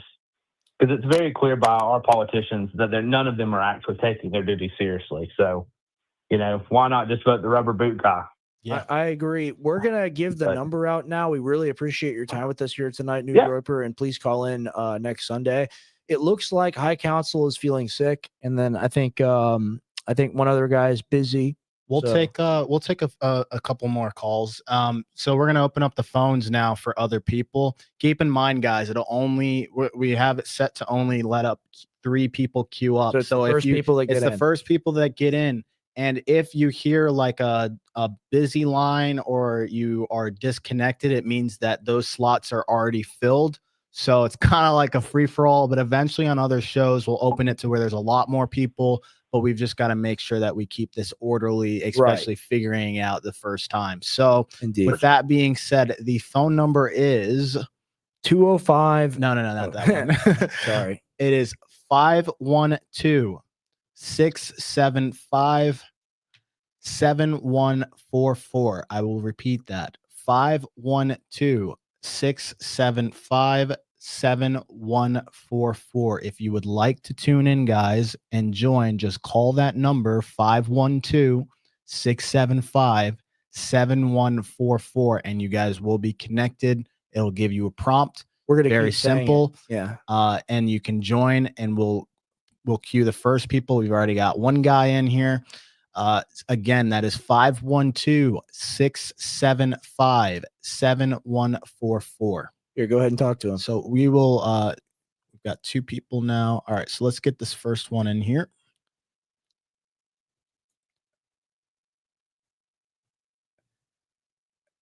Hello, Wild from Wisconsin.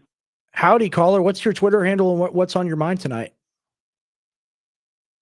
Hey, I wanted to talk about carrots and how the fiber in carrots bind to estrogen in the gut. I don't know if you heard about that, Rex. This is true. Yes, this is true. A supplement type of call, a nutrition kind of biomechanics type call. So I don't have any you're expertise always in this. talking about testosterone hacking, and right. I thought it was kind of interesting, and I wanted to hear your opinion if it's true or if it's just another thing I read on X. It's definitely true. It's got something to do with the bioflavonoids in the carrots. Interestingly enough, another plant that seems to have this property is chamomile, specifically the apigenin, which is found in chamomile and chamomile tea and other things like this. It's a GABA modulator, meaning like it's an anxiolytic, like anti-stress thing, which is what everyone knows it for. But that same molecule has an effect on blocking estrogen. So it's very interesting. And like, this is the thing I talk to people about is, oh, here's something like that. Like carrots might like block or lower excess estrogen. And they go, man, that's crazy. Like, why would that work? Like, how is that true? At the end of the day, drug science is just food science. Like it's the same thing, right? These bioactive compounds, these specific things that are found in various plants and herbs, they all have metabolic effects that are in fact very significant. And when you stack benefits like that, you really get like all around total effect. And it's a lot easier and safer to do than, taking a bunch of medications. Obviously, if you have a condition or something, it's different. You should listen to your doctor. But, as a healthy person, you're able to experiment with a lot of these things. And, the studies have come out now, whereas like 20, 30 years ago, you'd say this and people were like, oh, that's ridiculous. But like now we know things like this are true. So it's very interesting and a very good point. Do you have anything else you want to talk about tonight? Yeah, that was probably, I was thinking that's probably the reason why, Bugs Bunny was so based always, because he was always eating the carrots, That's funny. all I like the time. And, yeah, I wanted, I hear a lot of people kind of bashing Trump over a lot of stuff, Okay. especially over the Israel stuff. But he never ran on like being the anti-Israel guy. He's from New York over there, so I think he's well aware of like all the Israel and Jewish business stuff. Well, he and I loves just think them. it's That's kind his of whole unfair thing. because I don't think he ever ran on being like a Groyper, kind of new fascista type of thing. And I just think he's doing such a great job with the ICE raids, with stopping all these wars. And most importantly, I think I love that he's driving the libs just totally insane. He's like the Obama equivalent.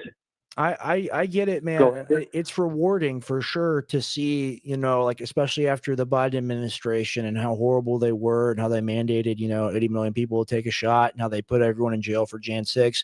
He's done some stuff that you can really point at and go, yeah, that's what I wanted. That's why I wanted him there. But you talk about ending the wars. What wars has he ended? Like the Ukrainian conflict has continued to rage on and on and on and on. And I'm unsure about your political affiliation when it comes to that. A lot of the Trump people really love Ukraine, but this is a puppet state that we're kind of destroying so that we can go in there with American companies like BlackRock and rebuild it.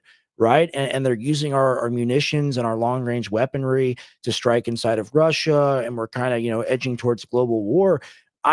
And you talk about ending the wars. He's trying to create the new one in Venezuela. So what's your opinion on all that? Are you happy with that as a voter where you go, hey, look, people are always looking at him and saying, he should be a Groyper, he should be like us, but he has always supported Israel. I'll definitely give you that. What's your opinion on the conflicts like Ukraine and Venezuela that show no sign of stopping? Well, with Ukraine and Russia, he's tried like so hard to stop it, and it's clear that NATO doesn't want to stop it because I don't know if you know anybody in Europe, but they want Russia to be the boogeyman forever. They want a big war with Russia, and more so over they want to like economically take over Russia. Very so true. he has tried significantly, and they're sabotaging it. And Zelensky's a madman. I think it's part of a greater globalist white genocide because Ukraine is super white. As far as it goes with Venezuela, that's not really even a war. They can't put up a fight. They're basically a mini narco state and just survive off selling oil and their sweet crude over there. As far as the wars Trump has stopped, he stopped like the stuff that was popping off with India and Pakistan. Hold on. I want to correct that one Cambodia, line. the stuff with Serbia and Kosovo, Iran and Israel. The ceasefire is kind of holding with between Gaza and Hamas and Israel. So, there has been, significant peacemaking done. And, he's a deal maker as a businessman. So it was kind of like, that's kind of his forte. So and the problem with deals, it's like a back and forth thing, with negotiations, so that as from my point of view, he's not like literally just going out there as like a war hawk and being like, all right, let's go eat up China and eat up Russia and start all these huge wars. I think from my point of view, he's a peacemaker, especially when you look at other presidents, now granted it's tumultuous, but I think a lot of people worldwide are trying to sabotage his agenda. So it's kind of like a tough situation. You're trying to make peace. And then Israel's, dropping JDAMs and 500 kilogram bombs on Gaza. They're not sticking to part of their deal. And same thing with Hamas. They're executing people on the street. Yeah, I mean, What's your take on that, Tim? I see what you're saying as far as the peace deals. Now, there are some legitimate like peace deals that have happened. One thing that if you talk to the Indian community as well as some other people, and you just look at the deep dive on that, the India and Pakistan thing, he didn't actually create that peace deal, right? That was something that he postured after they had already come to an agreement. But it was kind of like one of those plays where he, kind of rode on the bandwagon and said, I was the one who stopped this. And it was like one of those things that like inadvertently he just ended up pissing off an entire country because they were like, wait, you just came in afterwards. But I do see the perspective on some of the other guys. He did stop some of the conflicts, but it's like, at what point it's not balanced. You're also creating situations over here. So if you're going to win a peace award, then it has to be everywhere, not just in certain localities, Yeah, that's fair. That's fair. And like, he does kind of pump himself up per se, and like, but like he's obviously in close connection with Modi.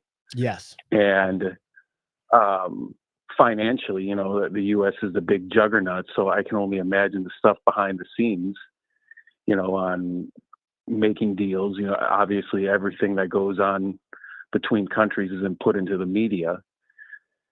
So as far as it goes from creating big wars, it's like I don't see the same kind of MO or modus operandi of a war-making president. He's like actively going around trying to stop wars, where like other presidents like George Bush, in the war with Iraq, or how bad Obama wanted his war with Syria. It just seems to me that he's trying to prevent that because it would destroy the MAGA agenda. The thing is, so the way you look at it, and you say, like, obviously, like, NATO wants the Ukraine war. They've turned Russia into the boogeyman, and they won't be satisfied until there's like full war there where they're involved and where Article 5 is invoked. I agree with you there. But what Trump does is he says, look, I'll just sell you the weapons, and then we don't get to be directly involved. What's your take on us kind of being in the arms dealer / like arms merchant role for a lot of these conflicts, even if we're not directly involved, right?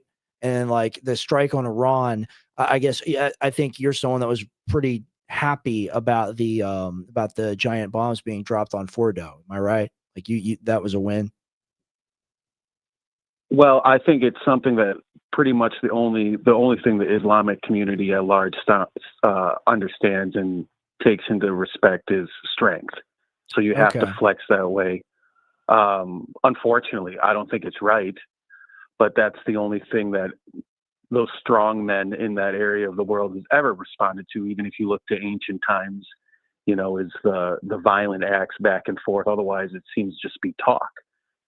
As far we haven't gotten to like that as you're saying with selling arms, that's the big military product. And Right. if you look at the country as a company, we make tons of money through that. And though it's not, I don't think it's right. In a perfect world, that wouldn't be ideal. We could all be living in peace, but unfortunately, in the world we live in now, it's very cruel. And the big dog eats the little dog always. And Russia does the same thing and has throughout history, arming other countries. And it's kind of just, like I said before, like corporate strategies between countries.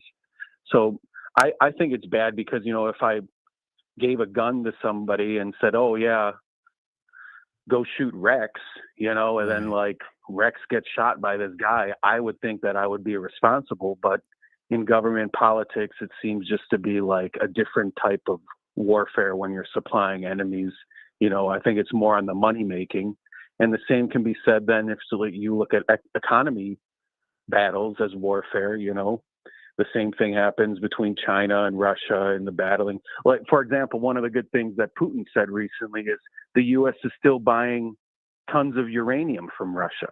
Right. So, like, if we're such big adversaries and we're such big enemies, why are we still doing business? Why do we still have the stuff going on with the? We also still buy space stuff station from in Russia space? too. By the way, we Yeah, still buy things and from like Russia. this is a key point to make, and I agree with the point. Like, here's the thing, United States-Russian relations are actually very important, and through all of this, it seems that we've kind of tried to appease a lot of our weaker allies, and we've kind of driven Russia into the arms of China, and I think that'll be looked back at during history as something that was a catastrophic mistake.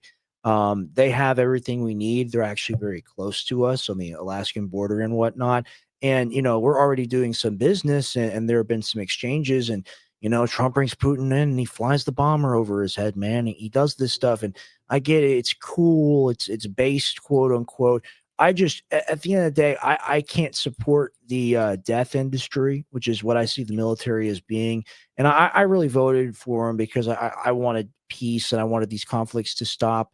And I'm of the mind. I know that we probably disagree with on this, and that's okay. That's what the show's about, is having conversations. I think that if he really wanted to stop it, he could, and he might get killed for doing it. He might something horrible might happen to him for doing it, but I think he could stop it. And just looking at the Gaza Are you footage, saying stop the war with Russia and Ukraine? yeah, I think he could, man.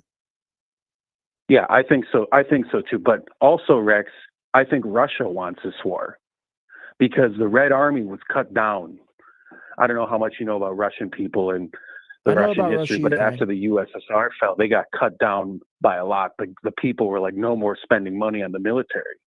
And now this has made the Red Army bigger than ever and given them Right. more power. You know, Putin's the only world's trillionaire, as we know by now. Maybe some of the banking elite, but, you know, Elon Musk says he's a trillionaire. And now he's getting even more wealthy with these selling of arms. Right. But we wanted that Donbass region because it has the rare earth minerals. Those people, they're ethnically Russian. They voted to leave. There was a peace deal in 2022. Zelensky was about to sign it, but then Boris Johnson comes in, and I didn't vote for Boris Johnson.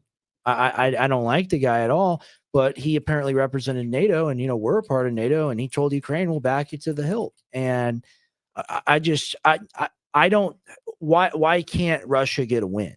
Like this is my honest opinion on the whole thing.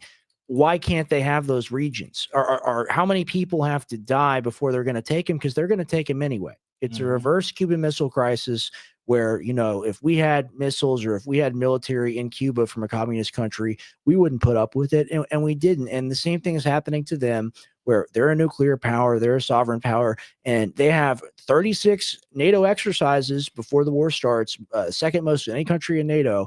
They have 36 NATO exercises done at their doorstep. They have the posturing, they have the behavior towards the people in the Donbass. They invade, yes. Should they have done that? Probably not. But you can make the argument from their side as to why it's justified. And you can make the argument from the Ukrainian side, hey, we gave up our nuclear missiles. See, I do know the history. We gave up our nuclear arms. We promised neutrality. We were promised that we would always be able to remain a state. But you can also make the argument that they've kind of reneged on their neutrality. And it's all this idea about a stronger Europe. And there's a great book called The Grand Chessboard where they're like, look, we need Russia broken up into 7 parts. We're going to get their resources. It's fine. And I think post-fall of the Soviet Union, they were just kind of seen as bumbling fools. And it was the educated, enlightened Europeans that knew the situation and were going to be the future of Europe. But we look at the modern age now where it's become so complicated. We want that place almost destroyed as much as possible, because then the U.S. companies that already have deals to come work in there, they're just going to come rebuild it and make tens or hundreds of billions of dollars. What do you think about the possibility of like post-war Ukraine being developed by like BlackRock, State Street, these giant funds? What do you think about that? Well, they talk about like the rare earth minerals and like, lithium and cobalt and stuff. They're not so rare. They're found all over. We have deposits of them in the U.S., for example, and it's kind of old tech. They have patented, already proven battery technology, so it's like that grand chessboard you're talking about. They're creating a narrative in order to keep the killing going, because it's like a death machine. They're death eaters, and with Russia, I think part of it is like also the religious battle, because of the orthodoxy. That's right. They want the Orthodox Christianity to kind of, and all Christianity at large, to kind of get pushed away, because right now Christianity is the most dominant religion. We're like at 2.3 billion people. And the next one up is Islam. And that's debatable. Their numbers, they're at like 2 billion, where like half the people, females and people who are forced, would most likely leave. They're forced into the religion once again by the strong hands, strong men, and the tyrannical rules they put in place, but as far as it goes with, as you're saying, with NATO, you're 100% right. They've been encroaching on Russia. You saw with Hillary Clinton and the wars in the Balkans, that was kind of like the demo trial. And they want a big war with Russia because that would be a big candidate for another giant world war where we could have many, many people dying in warfare. And it's part of that greater death machine. And it's horrible. Like I said, Yeah. I don't agree with it, and it seems to me that just on its face, that Trump is trying to avoid that. Otherwise, his posturing would be way different. Well, And I it seems to be appreciate just this dance between them where they're like trying to make money more so over than start, thermonuclear war. Because like my whole thing with nuclear war is like we've had them for so long. If we were going to have nuclear war, why hasn't happened yet? Okay. That's what I was saying. Yeah, that's the point Tim was making earlier. We appreciate your call. Please call in again. Thank you for joining us. That was a fun segment. We're going to go to the next person in the queue now. Thank you so much, man. Where can people find you on X? Rabbit Hole CLTV.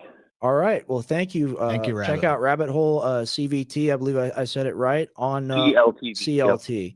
Thank you very much, man. We appreciate it. On to the next caller. Thank you You're so welcome. much. Have a nice night. You too, man. God bless. All right, we got one more call in. Just gonna see. We've got a Lauren here. Howdy, Lauren. We can hear you. Can you hear us? How you doing? Doing great. You hear Thank you me? for calling in. Yes, we can hear you. I just want to say the show has been so great. I've been watching you guys for a while now, and kudos and props to you. Dude, that's guys both. awesome. Like, That phenomenal. thank you so much. We really appreciate that. Yeah. One thing that's been on my mind though, okay, so like my company has been shoving AI down our throats and waterboarding us to use AI. They literally dick ride the fact that we talk about AI all the time. Anybody who uses AI, I'm sure they're getting a nice bonus check for Christmas. But I've been watching the news and it seems like people are backtracking company-wise. All these big tech companies are realizing that when they laid people off and replaced people with AI, they're kind of being humbled that either their like employees like don't have like the technical skills to handle on how to utilize it. They're wasting money. I wanted to get y'all's thoughts about like just things that have been happening in the news related to it, and like what are y'all's thoughts about like where we're going? Is it like the demise of us in the future? Is this just progression, just like how we created the internet, and obviously here we are now, and that's I think it's a great development. I think it's really impressive in the short term what it's been able to do. It has really changed society, and that's a good question. That's a good take from you. Now, I think it's gonna like immediately in the next like year or two or three, do I think we're gonna live in like a truly different like Google Glass world? I think it's really better. It's like ultimate Google, right? It's like ultimate Google, and it's good for limited application. It's a good copywriter, basically. I think the real power comes in when they're able to use it to control robots. And this is my take, right? Because you have the Optimus robot. Oh, it's so silly. Elon has it doing little karate moves. But what happens when that thing has a Terminator brain? And I think we're actually got the iRobot perspective on this. Yeah, and I think we're Like pretty close to iRobot. that. Yeah, I think we're pretty close to iRobot. And the funny thing is, like, all the sci-fi movies are funny and whatnot, but it is kind of predictive programming for the future. At the end of the day, like we were watching. I don't know, Rex. You don't want to have those Elon Musk robots in your house. No, watching over me, keeping me safe. They protect me. I'm not gonna lie. I wouldn't mind a robot doing my cooking and cleaning for me. But right. Here's the thing with that. We always talk about like the evil AI application and the death robots. You got to understand the human brain is like a very miraculous thing where we are very negative. The ultimately AI does take a lot of input from humans and what we deem as like the input of what's correct and wrong. It'll be a minute until we get AI that has human movement, in which that'll destabilize a lot of jobs and like industries. Ultimately, I think AI, we're going to hit a really rough patch where there's going to be a whole, reorganization of jobs and different industries that people were doing prior to, just like everyone used to be in agriculture, right? But then we had farming equipment that takes up the job of like the 20 people you would have out there harvesting your crop. Like there's going to be a rearrangement, but this is going to be a very big one. Ultimately, I think AI is a net positive, and here's my reason why. The reason is because you'll notice as we have new advancements, things become cheaper and easier for the average person. And we forget, like, remember back in, 2005, you buy like a flat screen TV, right?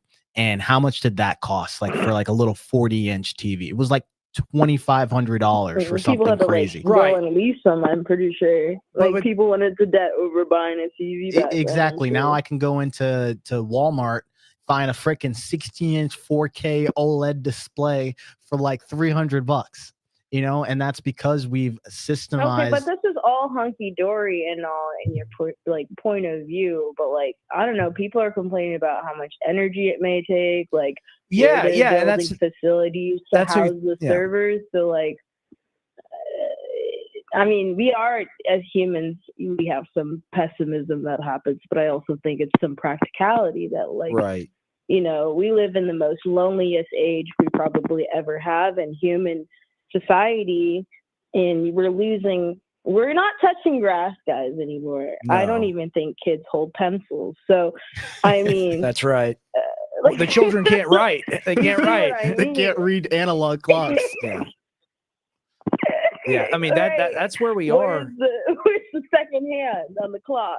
For real. I mean, the thing is, they say, oh, like we have to build the data center. It's so important for the future of humanity. But climate change. Ultimately, it's a thing of like where if you kill all the cows, it doesn't equal like a week of what they do in China type of thing. Right. But we have to do it because we have to be the moral people. So here's my thing. We should do a whole climate change thing. We should look into that. We really should, because there's a lot of It's not real. It's a hoax. I believe the Earth goes through global heating and cooling periods, and we're actually supposed to be in a cooling period right now. But the fact of the matter is, we're supposed to be hawkish on quote unquote like environmental or like CO2 production and pollution, but they're going to build these massive plants that are going to do way, way, way more damage than humans could do anyway. But it's okay because we have to do it because we got to build the thing. It's going to be so incredible. It's a thing as of where like you see them talk about like, oh, like everyone's got to drive an electric car, and then to charge an electric car fully, it's like the power to run an entire neighborhood, and it's like, and it takes like 3 hours for you to get a full charge unless you're using so superchargers. what advancements in technology, Lauren, are you the most like concerned about and then optimistic about? What do you feel good about? What do you feel bad about? Is there anything that sticks out in your mind? Let us know. Okay, dude, I'm not even gonna front you. The most terrifying thing is that someone takes my face and then I become a stripper online or something. Yeah. Because these deep fakes. Right. The AI. These deep fakes are getting crazy. Okay, and then not only that, I think someone's gonna frame me for murder or something because they have my face and then they make me look like I'm committing a crime. Right. But it's not me, and because whatever the word is, hasn't caught up, I go to jail, lose my livelihood, or become homeless. I don't know, take down my job, and that's like not that scary because, to be honest, like it's really getting that intense. I saw a TikTok today, which is not the source of truth that I should ever be pulling things from, but I did see a TikTok today about some girl crying on the internet because her essay that she spent hours on was flagged by this quote unquote AI academic thing. And then she's getting called into like the office and she's like, I wrote my motherfucking paper. And she's like, basically can't even have a proper education because all these other cool kids are using ChatGPT to write their essays. And there's no way to check that. Trashed at a freaking frat party or something. Yeah, indeed. There's no way to check any of that stuff. All like the AI flagging and screening stuff. Ultimately, it's going to get to a point where the AI reads your homework. The AI decides. They're already doing that. Oh no! It used to be this technology. I forget what the name of it was, where it would just go for like a plagiarism check, just to check the internet to make sure any like phrasing and you didn't get your stuff off of Spark Notes. But like now they're running it through like a Chat GPT-esque type of way to see things that are not human-like. Yeah, it's very cool. I mean, so like, how old are you, Lauren? I'm 25. So like, I grew up in the era of like iPhones being created and stuff. Right. So like I know what it feels like when I went to college and stuff and writing papers as a kid and not having anything. Yeah, we didn't have this. to help you. We did not except have this. Copy paste. Yeah. If you didn't know how to write, you were cooked. Classic plagiarism. Right. I mean, think about, the iPad kids like going forward into the future, a kid that's 4 years old and is already on TikTok. I mean, it's real bad. TikTok brain. Yeah, they go TikTok, TikTok. I think the worst part about all of this is, with the invention of AI, it's become a little bit of a brain drain. Like the thing is I always tell people, like, for using AI or ChatGPT, please, for the love of God, use it as an extension of your own mind. Don't let the AI do it for you. No, I'm going to type think for me into it every time. No, I actually disagree with you guys because one of my favorite things is to use ChatGPT to make sure my messages are not giving like pick me, choose me. And you use it for texting. No, my conversation. You are falling into the dark side. So you're actually using it for texting? He knows me. No. Here's the problem. Okay, they did scientific studies where they show your brain activity, right? When you're using AI, your brain activity like basically drops off of a cliff. You're not Dude, thinking retard Mac. yeah, you're not thinking critically. You're no longer doing the heavy lifting that your brain requires in order to have like those, muscles exercise in your brain that allow you to, make better decision making. And when you offload it to the AI, ultimately what you're doing is you are making yourself dumber in real time, but just expand that over a decade, right? You continue to do that. Let the AI do the thinking. And then when it comes to you having to have a real original thought, people are like, I don't know. I can't use the AI. Well, look, we're all going to get the Neuralink chip and it's going to be really cool because it's going to tell us what to say and it'll be super awesome.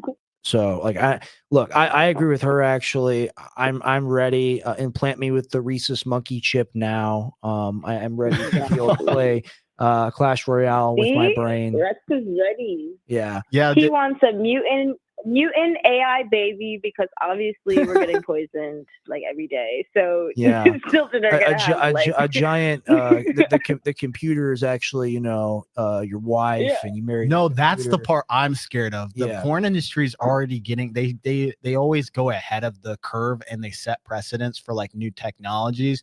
The one thing I'm afraid of is when they get like the full blown bodysuit, like in Player Ready 1, where you can physically feel the tactile experience of what it's like to have somebody touching you, and then you have your little AI girlfriend and she's just sitting on she's just sitting there. And it's like, that is the moment I'm scared because there's a lot of lonely men out here who don't have any hope. No, we need less incels on the street. It will fix the problems, guys. Well, it sounds like you should run for office. I think you'd fit in excellent.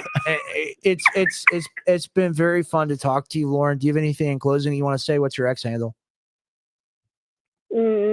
I just keep up the good work, guys. I'm just in awe of just the topics that you guys do. I feel like every time I listen in, I'm being educated on something I feel like high school should have taught me. That's very kind. You guys should definitely cover anything with financial literacy. No, that is Lauren. You are that. I love that. pop That is my out bread and here. butter. I'm gonna start kind of like at certain points implementing like a financial literacy, but like in a good way. The things that they don't teach you about, like how to be good, Easy to understand, informative, easy. Yeah. I love this stuff. That's my bread and butter. So beyond the history stuff, we will mix in those segments so that people know how. Like, I'm not gonna gatekeep. We're business owners. Right. I don't want to gatekeep. I want to give you guys the secret sauce that we use in order to actually run our businesses. So those are the things. So Lauren, we appreciate you being on the call. We're going to probably wrap this show up. Maybe we'll read a couple of comments before we close out, give a couple of people a few points of love. Chat. But Lauren, thank you. We appreciate you hopping on the call tonight. Yeah, you were great. And please call back. No problem, Jen. Thank you for being a fan of the show. All right. Take care. Very fun, happy time. Sorry to anyone waiting. My dog is begging for a W word, WALK. I can't say it or else he'll start freaking out. And we're going to go through your comments in the few, live yeah. chat, and we're just going to see what you guys have to say. We appreciate everyone with us here tonight. We cracked 5,000. That's very cool. And I just want to say really quick before we read comments, look, you like the show, you're a listener, you're a viewer, however you choose to enjoy it. We're also available on YouTube and Rumble at Gray Area Talks. So please subscribe to us over there. It would be very helpful. And it helps us do everything. It helps us get guests. It helps us have higher quality live streams. It helps us, keep pace with our goals of how we want to grow the show, because we think, like the last caller said, we're really giving a valuable service to people, and we're all about our listeners, our viewers. We want to hear from you. And how are we going to hear from you about how we can improve the show if you're not subscribed and you're not commenting? So please subscribe to Gray Area Talks on YouTube and Rumble. And listen, you got to follow Tim at Truism Tim. Here's the thing about that, guys. I know we have a lot of viewers in here, and there's a lot of people tuned in on X. Even if 10 of you guys follow me, that is the thing that I appreciate, no matter how many people follow, because at the end of the day, like Rex is talking about, my whole thing is I want to give you guys value, and I want to be able to interact with you guys. And at the end of the day, when you guys follow, it actually shows that, like, okay, we're doing something right. I feel like I'm moving in the right direction. I mean, you're kicking your own ass right in all these segments. Guys, they're great segments, guys. I spend every week on this show, I kid you not, probably like 10 to 20 hours outside of my actual job to do this. And it's because I love doing this for the game of everything. And I love educating everybody on things. And I learn alongside of you. So this whole thing is just a really collaborative experience. Well, you're bringing people really valuable information, and people might go, oh, I've heard of this topic before. And everyone's always like, I know everything. Yes. I know everything. But like the last caller, like Lauren said, it's about learning about the stuff, again, that you may have heard tangentially, you may have gone over it, but now we're going through it again as adults in the context of the entire situation of the country. I mean, I've learned a lot. I think it's super valuable. I also make sure that when I do these history segments, I find things that are not widely spoken about. Right. And that is like the biggest thing for me, is like, we don't want to just give the mainstream version of whatever was told in history, because the victors dictate history. They write it. Yeah, that's 100% correct. So follow Truism Tim. Even if 10 of you guys follow me, I would appreciate it. It's really easy. My X account is literally linked in Rex's bio. Yeah, it's in my bio. And if you're watching this on Twitter, there's a high likelihood, probably definite, you're watching it on my profile. Give him a follow. Do it. Help out the growth of the show. We want to do more badass segments for you guys going over these topics. We want really badass guests too, and we've had a lot of them. I mean, Matt Baker, Harrison Smith, Chase Geyser, all these incredible guys. And the thing is, on Gray Area Talks and on Tim's X, we repost and we clip a lot of these great interviews. So if there's something you wanted to see again, I know I really enjoyed the Harrison interview. I know I'll be rewatching it again. I will be too. Yeah, like, it's super fun, guys. So if you want to help us out, if you want to support us, subscribe to Gray Area Talks on YouTube and Rumble, and give Tim a follow on X. It would really help out the show. It helps really out all of us. That. So let's read some of these comments. And I see T. Blett going nuts about the price of the TV, about it being an outlying example. I would agree, but it does show that my thing is, like, how much technology do they have that they don't release, right? We will be living in AI hallucinations. What do you think about that, Tim? Like altered reality. Yeah, no, I agree. The For You pages is already a representation of that. A hallucination is definitely a charged version of how you want to represent that. But ultimately, we are getting into the echo chambers. It's sad because I see X is taking a similar approach too now, where they're starting to, like, cater the content more in terms of, like, the algorithm changed like 100 times. It's because TikTok has set the precedence for that, and they realize that's what keeps people on the app. When you see a video that you liked and you stayed on longer, let's show them it again, and then, we get more ad revenue, we get them staying on longer. So yeah, it is a problem. Yeah, it's giving me a lot of, like, Australian nature stuff, but with women not wearing, like, many clothes. Like that's what it recommends. Whatever genre you're in, it just recommends you, like, women in that genre, basically, and that's fine. But people are making money off of the current algorithms, guys. Yes, they are. Now we're in the bio nano quanto energetics tech revolution. Thank you, High Council.